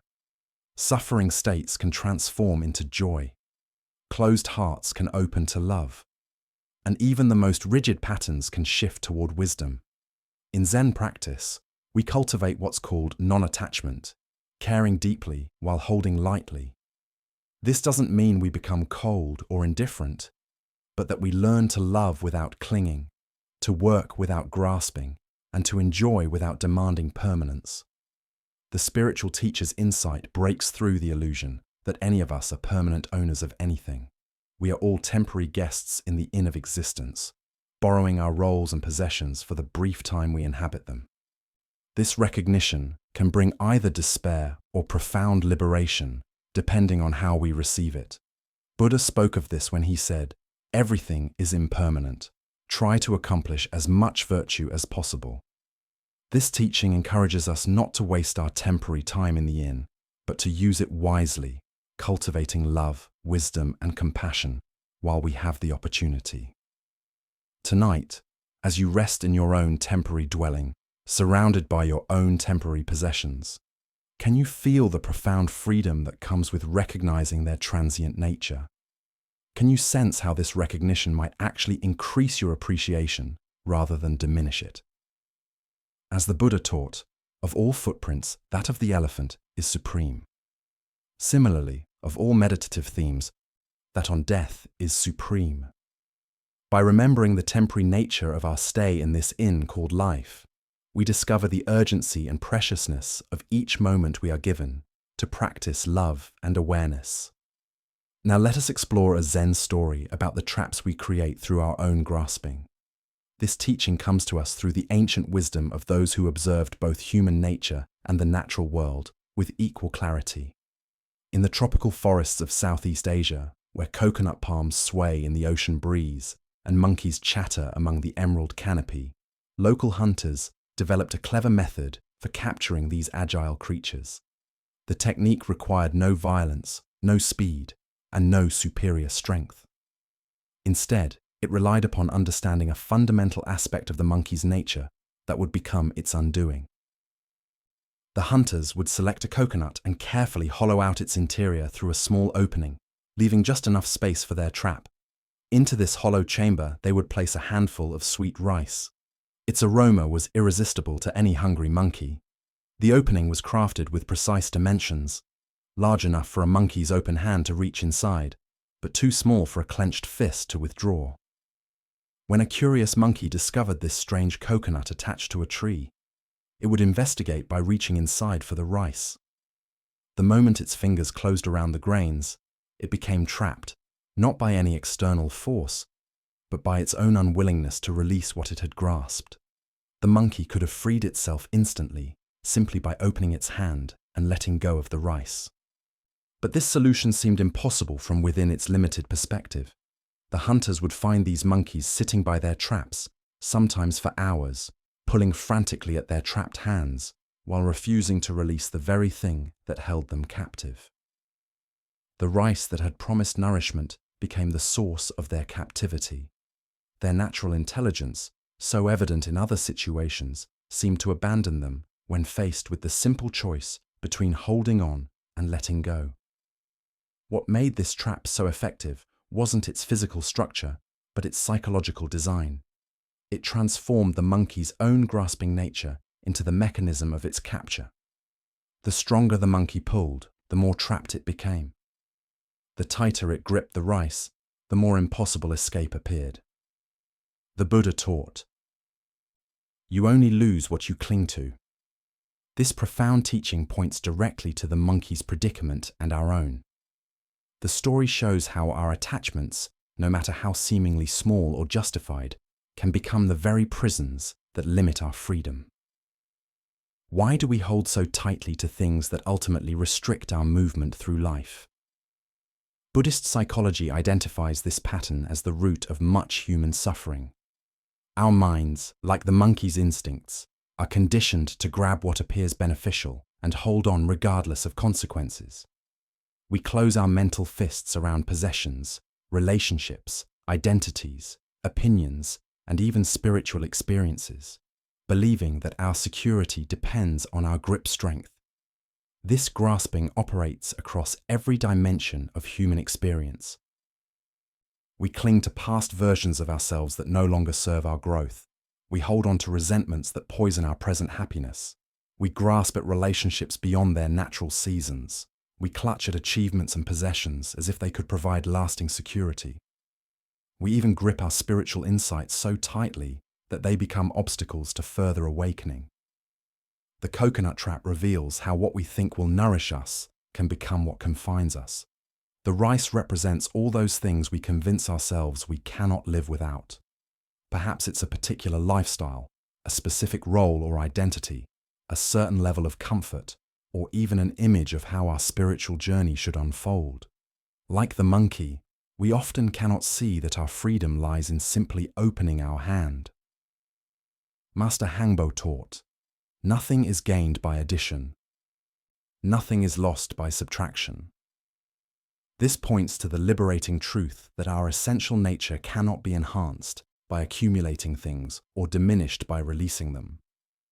The monkey's true nature isn't improved by possessing rice. Yet, its conditioning makes release feel like loss rather than relief. Consider the coconut traps in your own life. What are you gripping so tightly that it prevents you from moving freely? Perhaps it's a job that no longer brings joy but provides familiar security. Maybe it's a grudge that feels justified but weighs down your heart. It could be an image of yourself that once served you, but now constrains your evolution. The practice of letting go doesn't mean becoming passive or uncaring. It means holding our preferences lightly, like water cupped in open palms, rather than ice gripped in closed fists. When we release our desperate grasp on outcomes, we often discover that what we truly need flows toward us more naturally. Zen teacher Alan Watts observed that we suffer most when we confuse our maps with the territory, our concepts about life with life itself. The monkey cannot eat the concept of rice, yet it sacrifices its freedom for the illusion of possession. Similarly, we often sacrifice our peace for mental objects that exist more in our imagination than in reality. Tonight, as you notice the various things your mind tells you that you cannot release, can you experiment with gently opening your hand? Perhaps you'll find that letting go doesn't mean losing what matters, but discovering what freedom feels like. As the Buddha reminded us, in the end, just 3 things matter: how well we have lived, how well we have loved, how well we have learned to let go. The coconut trap teaches us that sometimes the greatest strength lies in knowing when to open our grasp. Now let us explore a Zen story about flowing with natural forces and the profound wisdom of accommodation rather than resistance. This is the bamboo in the hut. Master Ryokan's mountain dwelling was as simple and humble as his lifestyle. A small hut constructed with basic materials that provided adequate shelter without any pretense to permanence or grandeur. The structure reflected his philosophy of taking only what was necessary from the natural environment while remaining open to whatever changes the seasons and elements might bring. One spring, as the earth warmed and new life stirred throughout the mountain forests, something unexpected began happening beneath the wooden floorboards of the master's hut. Tiny bamboo shoots, following their ancient genetic programming to seek light and space for growth, started emerging from the soil below his living space. Most people discovering this situation would have immediately seen it as a problem requiring swift action. Bamboo is notorious for its vigorous growth and its ability to damage structures. Left unchecked, the shoots would certainly push up through the floorboards, creating holes and potentially compromising the integrity of the entire building. The conventional response would have been to cut away the bamboo before it could cause structural damage, but Master Ryokan saw the situation differently. Rather than viewing the emerging bamboo as an unwelcome intrusion or a threat to his shelter, he chose to work with the natural forces at play. Without hesitation, he began tearing up sections of his floorboards to create space for the bamboo shoots to grow freely toward the light they sought. As the weeks passed, the bamboo responded to his accommodation by growing with remarkable speed and vigor.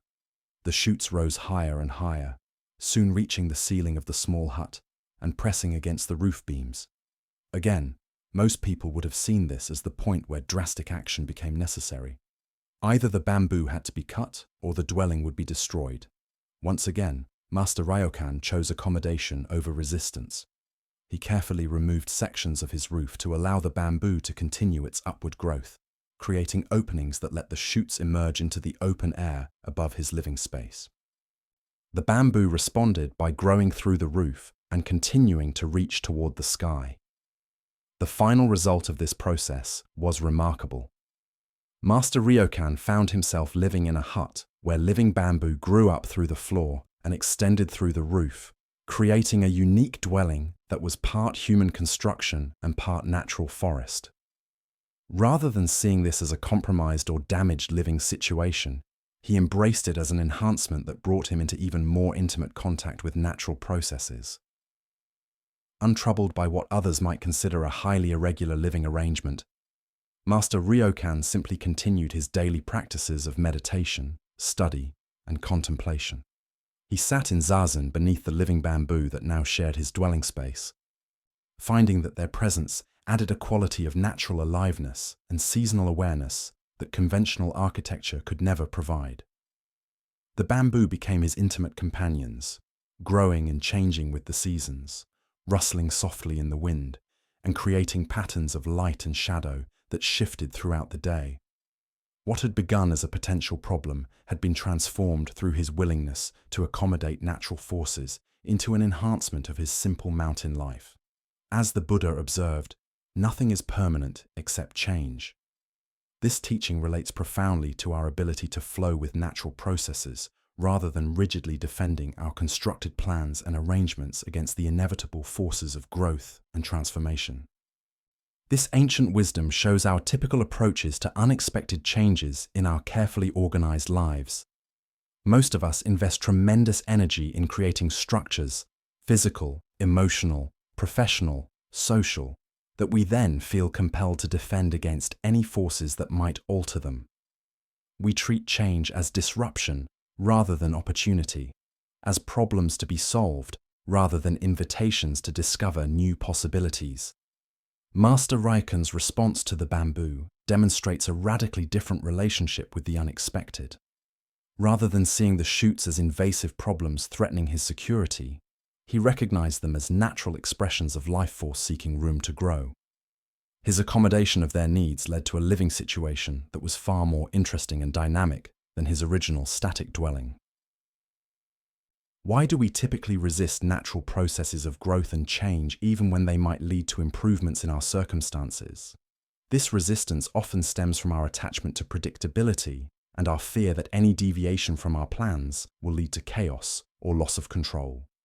We prefer the security of familiar limitations to the uncertainty of organic development. The master's willingness to tear up his floorboards and modify his roof represents the kind of fundamental flexibility that authentic spiritual practice cultivates. Rather than defending his comfort zone against all modifications, he remained open to discovering what new forms of livability might emerge through cooperation with forces beyond his control. This story reveals the difference between accommodation and passive surrender. Ryokan wasn't simply accepting whatever happened without response. He was actively participating in creating solutions that honored both his need for shelter and the bamboo's need for growing space. His actions were both practical and deeply cooperative with natural processes. We can observe similar opportunities for creative accommodation in many areas of life. The parent whose carefully planned family routines are disrupted by a child's unexpected interests or needs. The business owner, whose established procedures need modification to accommodate changing market conditions. The individual, whose life plans are altered by unforeseen circumstances that could lead to entirely new possibilities. Zen practice cultivates what might be called adaptive wisdom. The ability to work creatively with whatever emerges, rather than rigidly defending predetermined structures against natural processes of change and growth. This requires a fundamental trust that flow and adaptation often lead to outcomes superior to our original fixed plans. The image of Master Ryokan meditating beneath living bamboo that grew through his dwelling represents a profound teaching about integration with natural rhythms. Instead of seeing his spiritual practice as something that required complete separation from natural processes, he discovered how accommodation of organic growth could enhance rather than compromise his contemplative life. This teaching also points us toward understanding the difference between problems and opportunities. The bamboo shoots initially appeared to threaten the master's shelter, but his willingness to work with them creatively transformed potential destruction into unusual enhancement. Our ability to see challenges as invitations for creative response often determines whether difficulties become sources of growth or simply sources of stress. Additionally, our minds tend to assume that spiritual practice requires completely controlled environments, free from unexpected intrusions. Master Ryokan's story suggests that authentic practice might actually be strengthened by learning to maintain inner peace while accommodating whatever natural forces emerge in our immediate environment. The story reveals how often our concepts of proper order and appropriate boundaries can blind us to possibilities for richer, more integrated ways of living. The master's hut with bamboo growing through it challenged conventional ideas about indoor and outdoor spaces, but created a unique form of dwelling that honored both human needs and natural processes.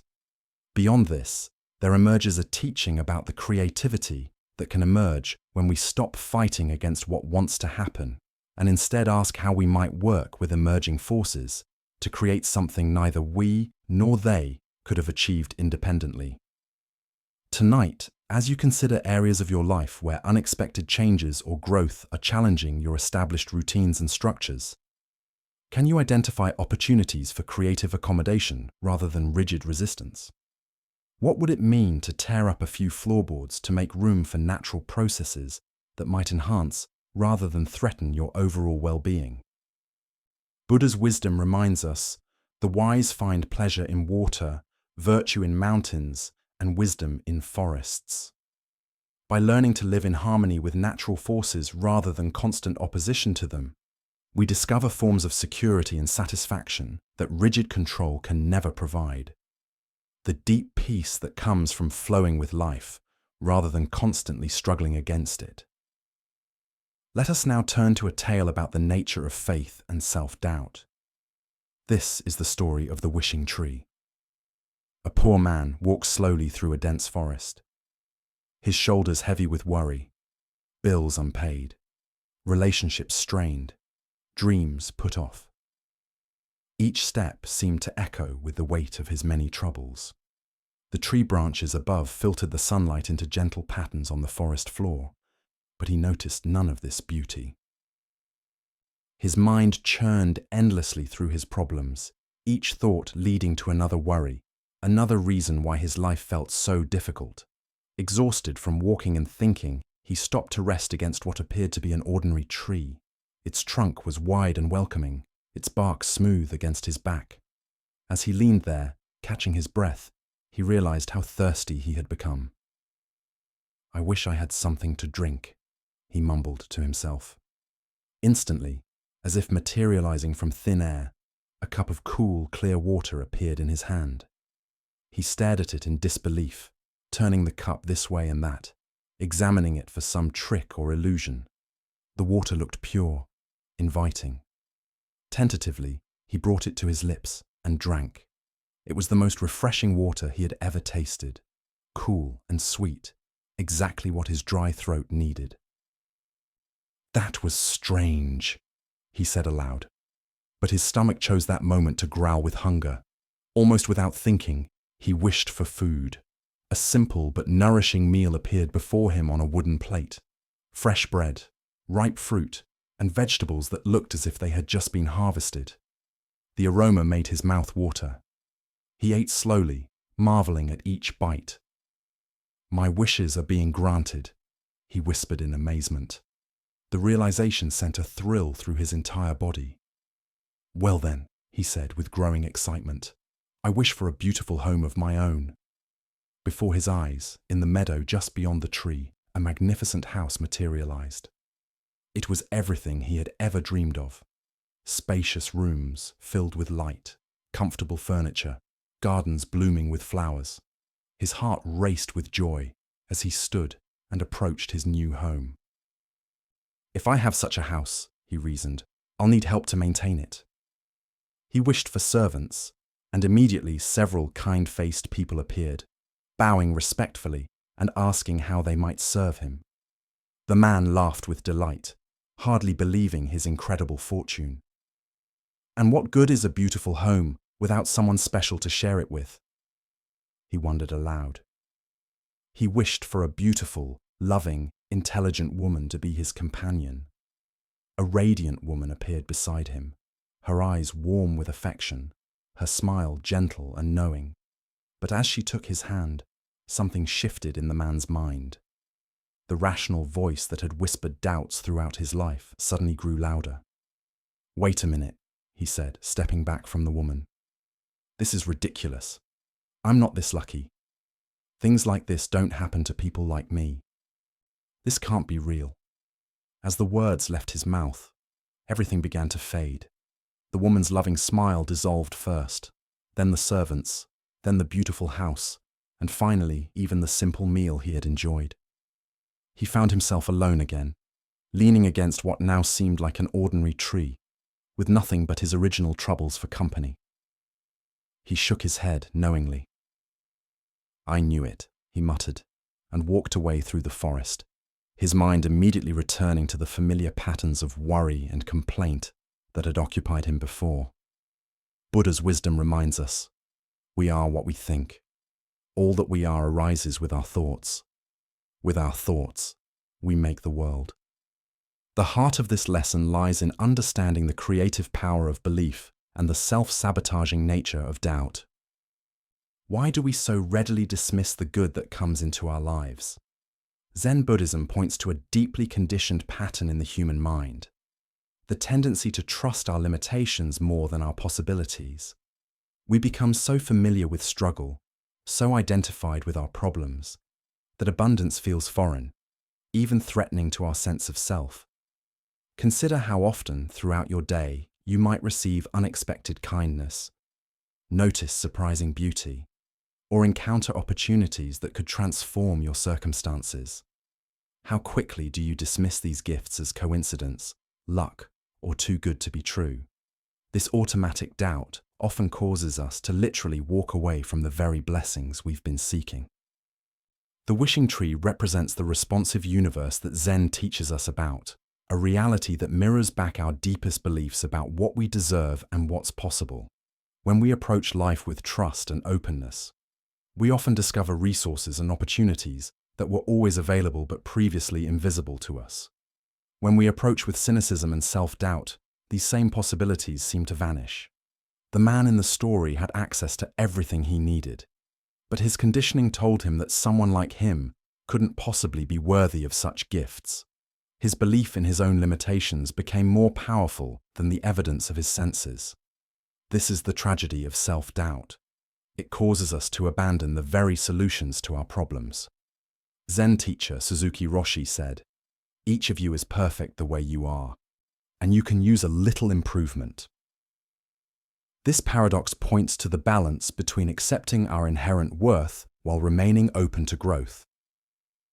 The man under the tree couldn't hold both truths simultaneously, that he was worthy of good things and that positive change was possible in his life. In our modern context, we encounter wishing trees constantly. The colleague who offers genuine friendship, but we assume they have ulterior motives. The job opportunity that seems perfect, but we convince ourselves we're not qualified. the romantic relationship that feels too good to be true, so we sabotage it before it can disappoint us. Each time we choose familiar limitation over unfamiliar possibility, we walk away from our own wishing tree. The Buddha taught, doubt everything, find your own light. But there's a crucial distinction between the doubt that leads to wisdom and the doubt that leads to self-defeat. Wise doubt questions assumptions and seeks truth. Self-defeating doubt assumes the worst about ourselves and our possibilities, then treats these assumptions as facts. Zen practice invites us to notice when we're dismissing good fortune, abundance, or love simply because it doesn't match our habitual story about ourselves. Can we remain open to the possibility that we might be more deserving, more capable, more lovable than our conditioning suggests? Tonight, as you reflect on the day's experiences, can you identify moments when you might have walked away from your own wishing tree? Perhaps a compliment you dismissed, an opportunity you assumed wasn't meant for you, or a moment of joy you cut short because it felt too good to last. What would it mean to trust in your worthiness to receive life's gifts?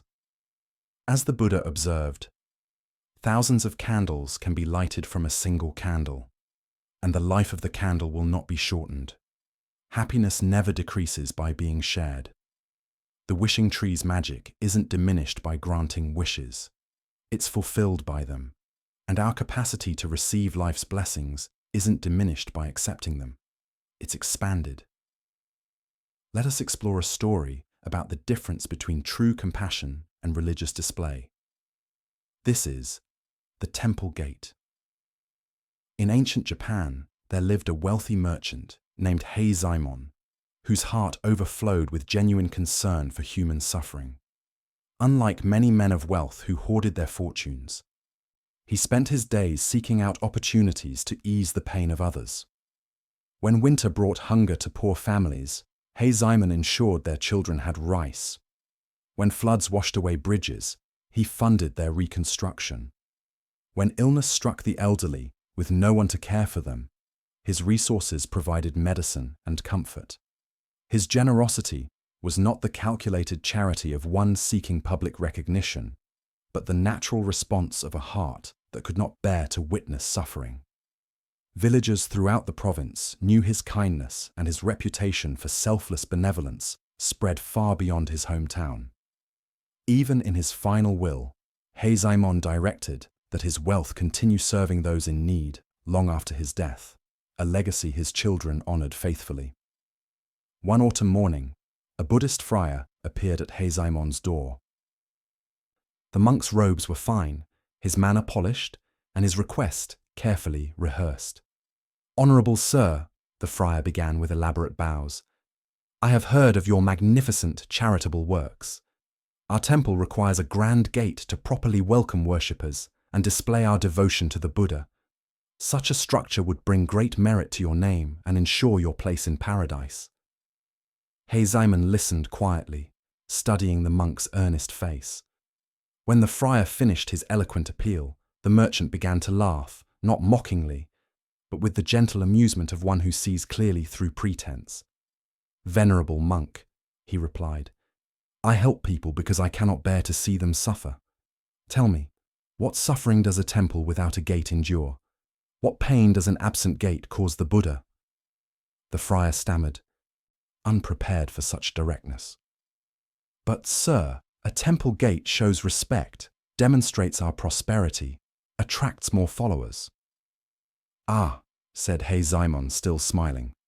"So this gate would serve the temple's image, not reduce anyone's suffering. When children go hungry, while monks seek ornamental gates, which serves the Buddha's teachings better, feeding the children or building the gate?" The monk departed empty-handed, perhaps carrying with him a lesson more valuable than any donation. The Buddha once said, "If you truly loved yourself, you would never harm yourself with wrongful deeds." This ancient wisdom shows the difference between authentic compassion and spiritual theatre. True service to others flows naturally from understanding our connection, while religious display often serves only our ego's desire for recognition and status. Why do we sometimes mix up religious ceremony with spiritual practice? Zen Buddhism reveals several patterns that lead us astray from genuine compassion. We often become attached to the forms of spirituality rather than its essence. Like the monk seeking a gate, we can become so focused on the external symbols of devotion that we lose sight of their purpose. A beautiful temple may inspire reverence, but it serves little purpose if our hearts remain closed to suffering around us. We also fall into the trap of performative spirituality, practicing religion to be seen as religious rather than to reduce suffering and cultivate wisdom. This might show up as elaborate rituals while ignoring simple acts of kindness, or seeking recognition for charitable donations while remaining blind to daily opportunities for compassion. Additionally, our minds often complicate what is simple. The Buddha's teachings point toward reducing suffering, yet we create elaborate theological structures that can obscure this fundamental truth. Like building ornate gates while children starve, we sometimes invest in spiritual complexity while overlooking basic human needs right before us. Consider how this pattern appears in modern life. We might donate to distant charities while remaining indifferent to our neighbors' struggles. We may attend religious services weekly while treating service workers harshly. We could meditate for hours while speaking unkindly to family members. These contradictions reveal how easily we separate spiritual practice from compassionate action. Zen teacher Suzuki Roshi taught, "In the beginner's mind, there are many possibilities, but in the expert's mind, there are few." When we approach spirituality with a beginner's mind, we see suffering clearly and respond naturally. When we become experts in religious forms, we might lose sight of their purpose entirely. The heart of this teaching lies in recognizing that authentic spiritual practice always serves love and reduces suffering. Any religious activity that increases separation, judgment, or self-importance moves us away from the Buddha's path, regardless of how traditional or elaborate it may be. This doesn't mean religious ceremonies lack value, but rather that their worth lies in how they open our hearts and inspire compassionate action. A temple gate serves the Buddha when it welcomes all beings equally, not when it displays the temple's wealth while others go without basic needs. The Buddha said, "Hatred does not cease by hatred, but only by love. This is the eternal rule." When our spiritual practices increase our capacity for love and decrease our tendency toward judgment, they serve their true purpose. When they become opportunities for display or showing off, they move us away from awakening. Tonight, as you reflect on your own spiritual practices, can you discern between actions that truly serve compassion and those that might serve your ego? Where in your life might you be building ornamental gates while overlooking genuine opportunities to reduce suffering? As the Buddha taught, better than 1,000 hollow words is one word that brings peace. Let us now turn to a tale about the courage to honor authentic values, even when offered attractive alternatives. This is the story of the philosopher Zhuangzi and his encounter with worldly temptation. Beside the banks of a gentle river where clear water flows over smooth stones and willows trail their branches in the current, the great Taoist sage Zhuangzi sits in quiet contemplation. The afternoon sun warms his simple robes as he watches the water's endless movement, finding in its ceaseless flow a reflection of the Tao's constant changing. His mind rests in the natural rhythm of the moment, unburdened by ambition or the need to be anywhere other than exactly where he is. The peaceful scene is interrupted by the approach of an elaborately dressed official whose silk clothes and formal manner show his connection to the royal court. This representative of the prince has traveled far to find the renowned philosopher, carrying with him an offer that most people would consider the opportunity of a lifetime. "Master Zhuangzi," the official begins with respectful ceremony. "His Royal Highness has heard of your great wisdom and wishes to invite you to serve as an advisor in his court. You would be offered a position of tremendous influence, surrounded by luxury, honored by the kingdom's most educated citizens. Your insights would shape important decisions affecting thousands of people. This is a rare privilege that comes to very few." Zhuangzi continues watching the river as if he hasn't heard the magnificent offer. the water continues its ancient conversation with the stones, completely uncaring about human ambitions and social rankings. Fish move in the depths according to their own purposes, neither seeking advancement nor fearing being unknown. After a long silence, during which the official begins to wonder if the sage is perhaps deaf or lost in meditation too deep for interruption, Zhuangzi speaks thoughtfully. "I have heard," he says, still gazing at the flowing water, "that the prince possesses a sacred turtle shell, one that is 2,000 years old. This treasure is kept in the palace, carefully wrapped in the finest silk and precious brocades, housed in an ornate box, and honored as one of the kingdom's most valuable relics." The official nods eagerly, pleased that the conversation seems to be moving toward acceptance of the court position. "Yes, that is perfectly true. The sacred turtle is indeed among our most prized possessions. Treated with the reverence due to such an ancient and spiritually significant object." Zhuangzi turns his attention from the river to look directly at the court representative. "Tell me," he asks, with genuine curiosity, "if that turtle could choose its fate, what do you think it would prefer? To be dead and honored in the palace, wrapped in silk and venerated for its shell, or to be alive in this mud, dragging its tail behind it as it moves freely through its natural habitat?" The official considers this strange question seriously. Despite its oddness, the answer seems obvious. "Well, naturally, it would prefer to be alive and free in the mud rather than dead and honored in the palace, no matter how great the reverence shown to its remains."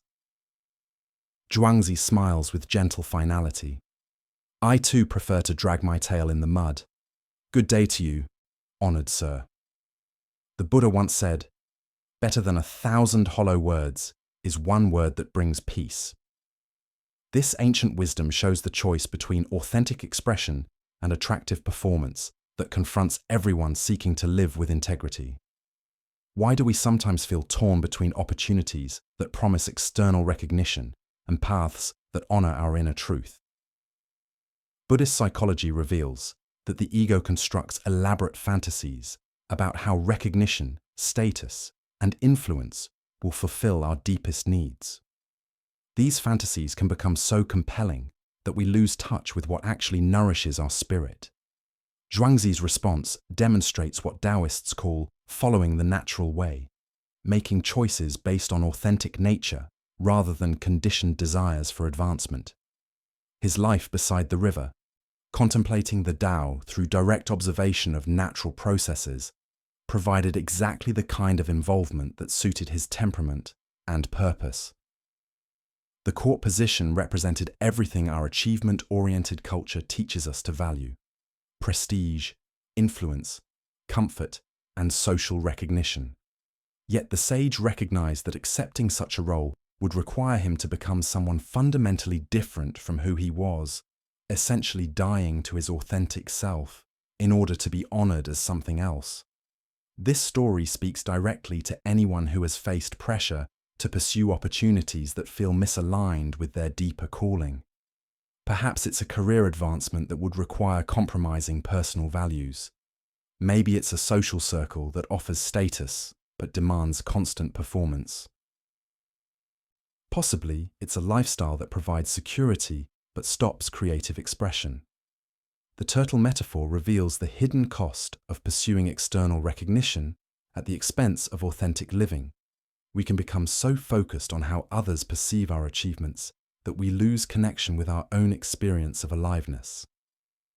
The honored turtle shell represents any success that requires us to sacrifice our essential vitality.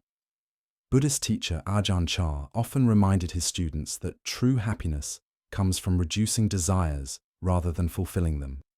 We suffer, he taught, not because we don't have enough, but because we want too much. Zhuangzi's contentment beside the river embodied this principle perfectly. The sage's choice also illustrates profound trust in what Taoists call wu wei, action in harmony with natural flow rather than forced effort toward predetermined goals. His life unfolded according to organic rhythms rather than strategic planning, allowing him to respond spontaneously to each moment's authentic requirements. This doesn't mean we should reject all opportunities for growth or service, but rather that we should evaluate them based on whether they allow our authentic nature to express itself more fully. Some people are genuinely called to positions of influence and responsibility. Others serve life most effectively through quieter, less visible contributions. The deeper teaching here concerns the difference between following external expectations and honoring internal guidance. Our consumer culture constantly suggests that happiness lies in acquiring more status, more recognition, more influence, more stuff. But wisdom traditions consistently point toward contentment arising from alignment with our true nature. Master Linji taught his students to become people of no rank, those who don't define themselves through social positions, but through the quality of presence they bring to each moment. This freedom from needing to be somebody special paradoxically allows our genuine gifts to emerge more naturally. Zhuangzi's riverside contemplation represents any activity that connects us with sources of meaning deeper than social recognition. For some, this might be artistic expression, spending time in nature, or simple acts of service. For others, it could be raising children, building things with their hands, or engaging in spiritual practice. Tonight, as you consider the various opportunities and pressures in your own life, can you distinguish between what your ego thinks you should want and what your deeper wisdom actually values? Perhaps you'll discover that the most fulfilling path involves trusting your authentic nature rather than pursuing what others believe will make you happy. As the Buddha taught, your work is to discover your work and then with all your heart to give yourself to it. Sometimes our true work looks remarkably like dragging our tail in the mud, and sometimes that's exactly where we belong. Let us now turn to a story about the nature of presence and the boundaries we create between availability and solitude. This is Out Today. Master Sengai had developed an unusual habit that both puzzled and amused his community.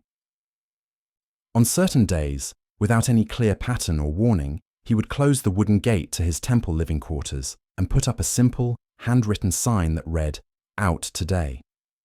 Yet anyone passing by could clearly see him through the spaces in the fence, walking peacefully back and forth in his front garden, tending to his plants, sitting in meditation, or simply enjoying the afternoon sunshine. The master made no effort to hide himself. He moved about his daily activities with complete naturalness, watering flowers, sweeping leaves, or reading beneath his favorite tree.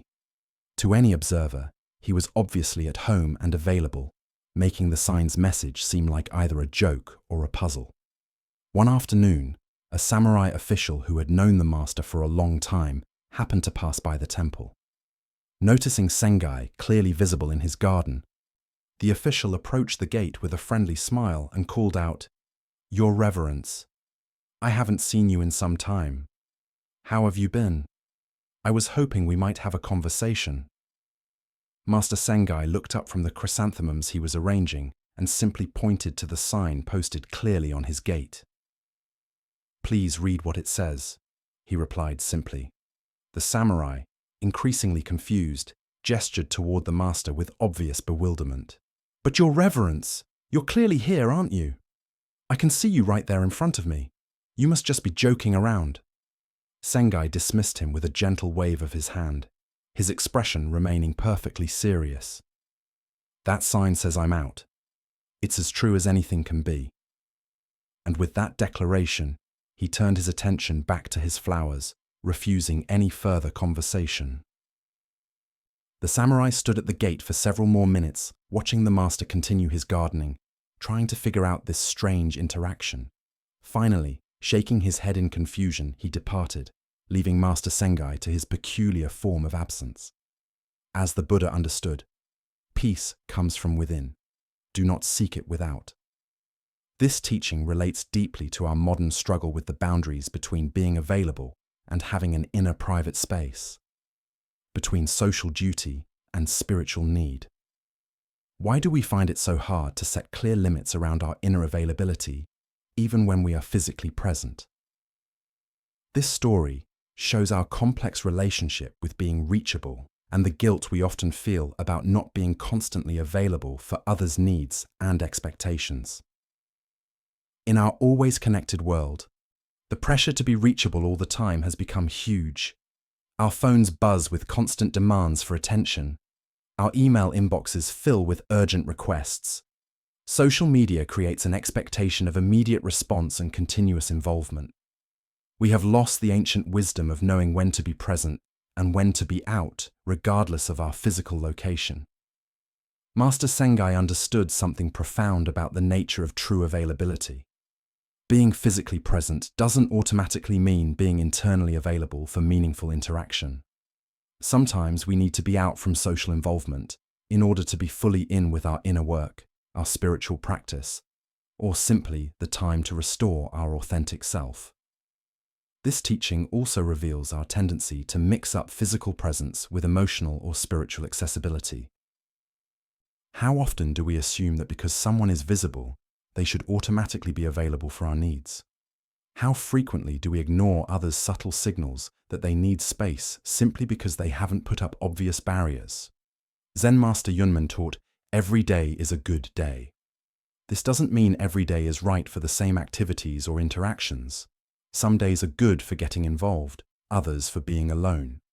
Some moments call for availability, others for protective boundaries. Wisdom lies in recognizing which is needed when.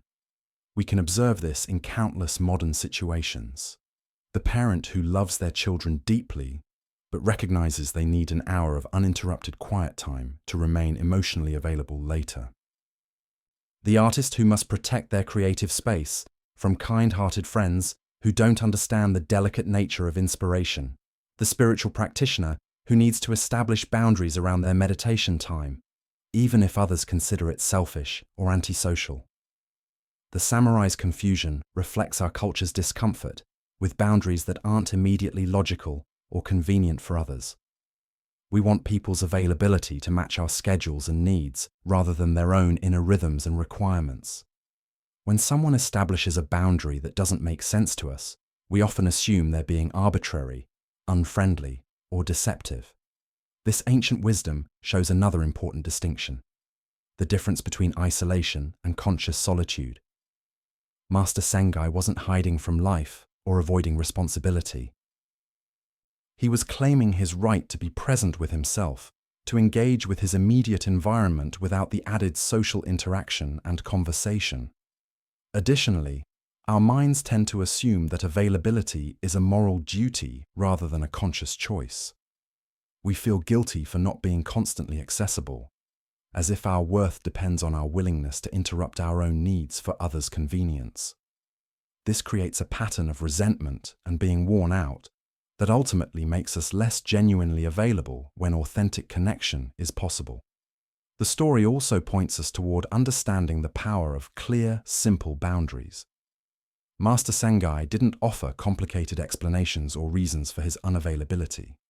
He didn't apologize or make excuses. He simply stated a fact. Today, he was out from social engagement.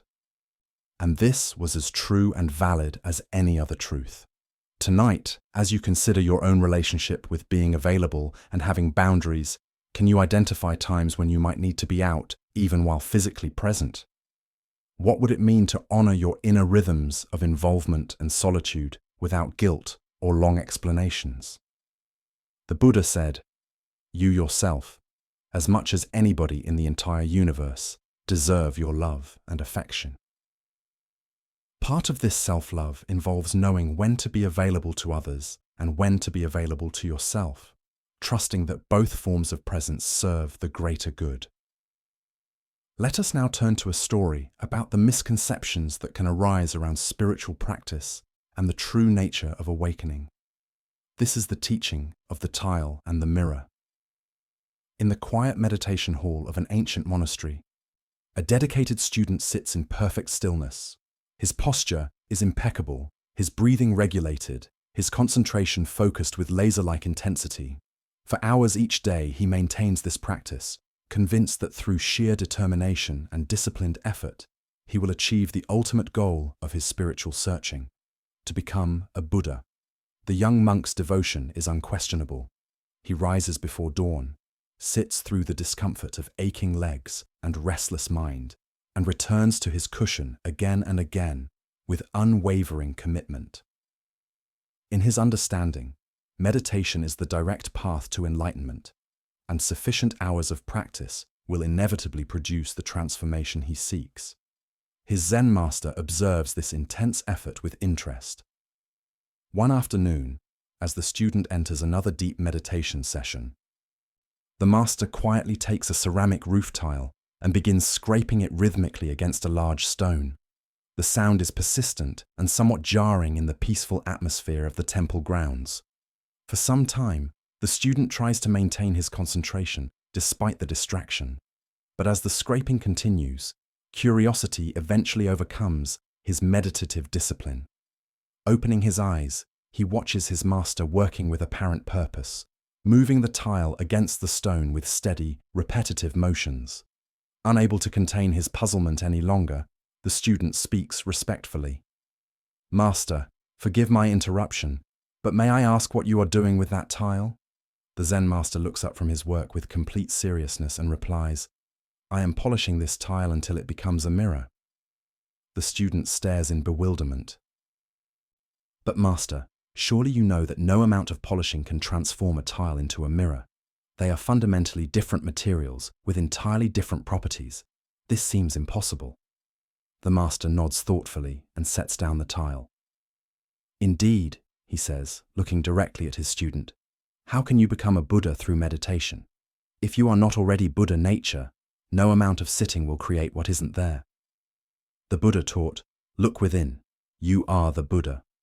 This tale shows the fundamental misconception about spiritual practice that treats awakening as an acquisition rather than a recognition. Why do we approach spiritual development as if consciousness can be manufactured through technique? Buddhist psychology explains that this gaining mind reflects our deepest conditioning about how things work in the material world. We assume that sufficient effort applied to spiritual practices will produce enlightenment, just as sufficient study produces knowledge, or sufficient training produces skills. This mechanical approach to awakening creates what Zen calls practice enlightenment confusion. We imagine that meditation, like polishing, will gradually transform our ordinary consciousness into something extraordinary. The harder we polish, the more enlightened we should become. The longer we sit, the closer we should move towards some future attainment. The master's demonstration reveals the absurdity of this approach. A tile's essential nature cannot be changed through external action, only its surface appearance.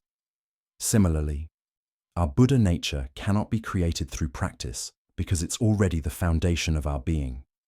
Meditation doesn't manufacture awakening. At best, it removes the obstacles that obscure our recognition of what's already present. This doesn't diminish the value of meditation, but clarifies its purpose. Sitting practice isn't about becoming someone different, but about discovering who we've always been beneath our mental elaborations. It's not transformation, but revelation, not acquisition, but recognition. Master Dogen taught that practice and enlightenment are one seamless reality. We don't sit in order to become enlightened. Sitting itself is the expression of our enlightened nature when we're not trying to get somewhere else. This subtle shift from doing meditation to being meditation transforms the entire enterprise. Consider how this understanding might change your relationship to spiritual practice.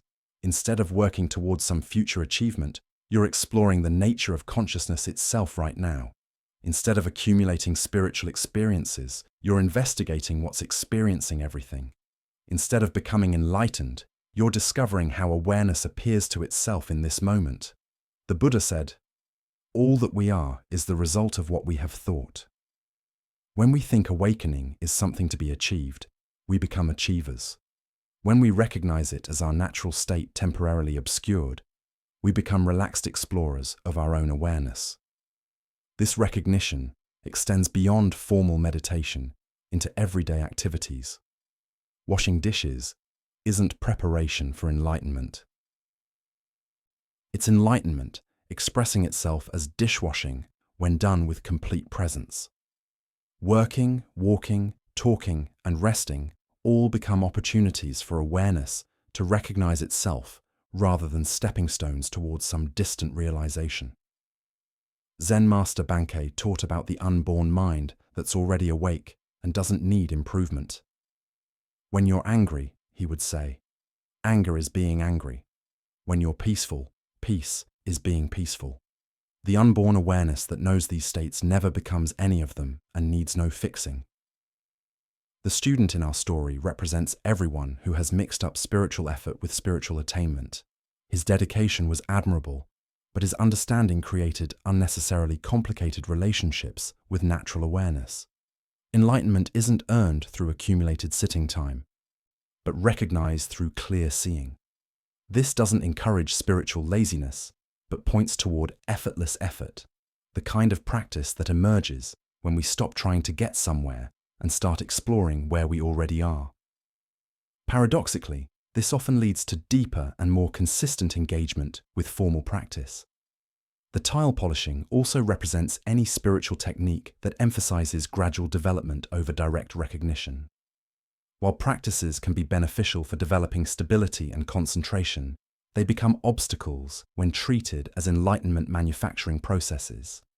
Tonight, as you settle into whatever forms of spiritual practice call to you, can you experiment with the difference between doing practice and being practice?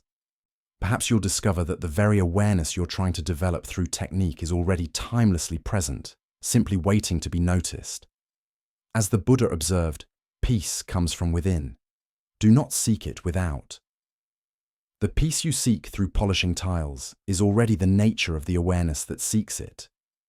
Tonight, as we reach the close of our journey together, notice how beautifully settled your mind has become. This profound mental relaxation you're experiencing has always lived within you, simply waiting for the right moment to emerge. The Buddha taught us, the mind is like water. When agitated, it becomes difficult to see. When calm, everything becomes clear. Each gentle tale tonight has helped calm your restless thoughts and revealed something beautifully simple. True peace doesn't require mastering your circumstances. It only asks that you soften your grip a little. These 25 calm Buddhist stories have all shown the same essential wisdom. Mental relaxation flows naturally when you stop wrestling with your thoughts. An understanding dawns when you release the need to solve everything. Tonight's ancient teachings are already weaving themselves into your consciousness, working their quiet magic. Even now, when tomorrow brings its familiar rush and your thoughts begin to spin, return to this serene state you've discovered. The tranquility you've grown tonight remains eternally accessible, ready to embrace you whenever you call upon it. There's no need to memorize every teaching or take apart each lesson. Simply trust that something profound has awakened within you. These aren't merely old wisdom stories we've explored together. They're living invitations showing you that deep mental relaxation is always within reach regardless of life's outside trouble. Tonight's insights will continue to nurture you silently, inspiring more moments of this beautiful stillness as sleep begins to welcome you. Rest in knowing you possess everything necessary to rediscover this gentle serenity whenever you choose. There's no complexity or mystery involved. It's as effortless as drawing breath and recognizing that all is well here in this precious moment. Sleep peacefully, and thank you for sharing this journey with us.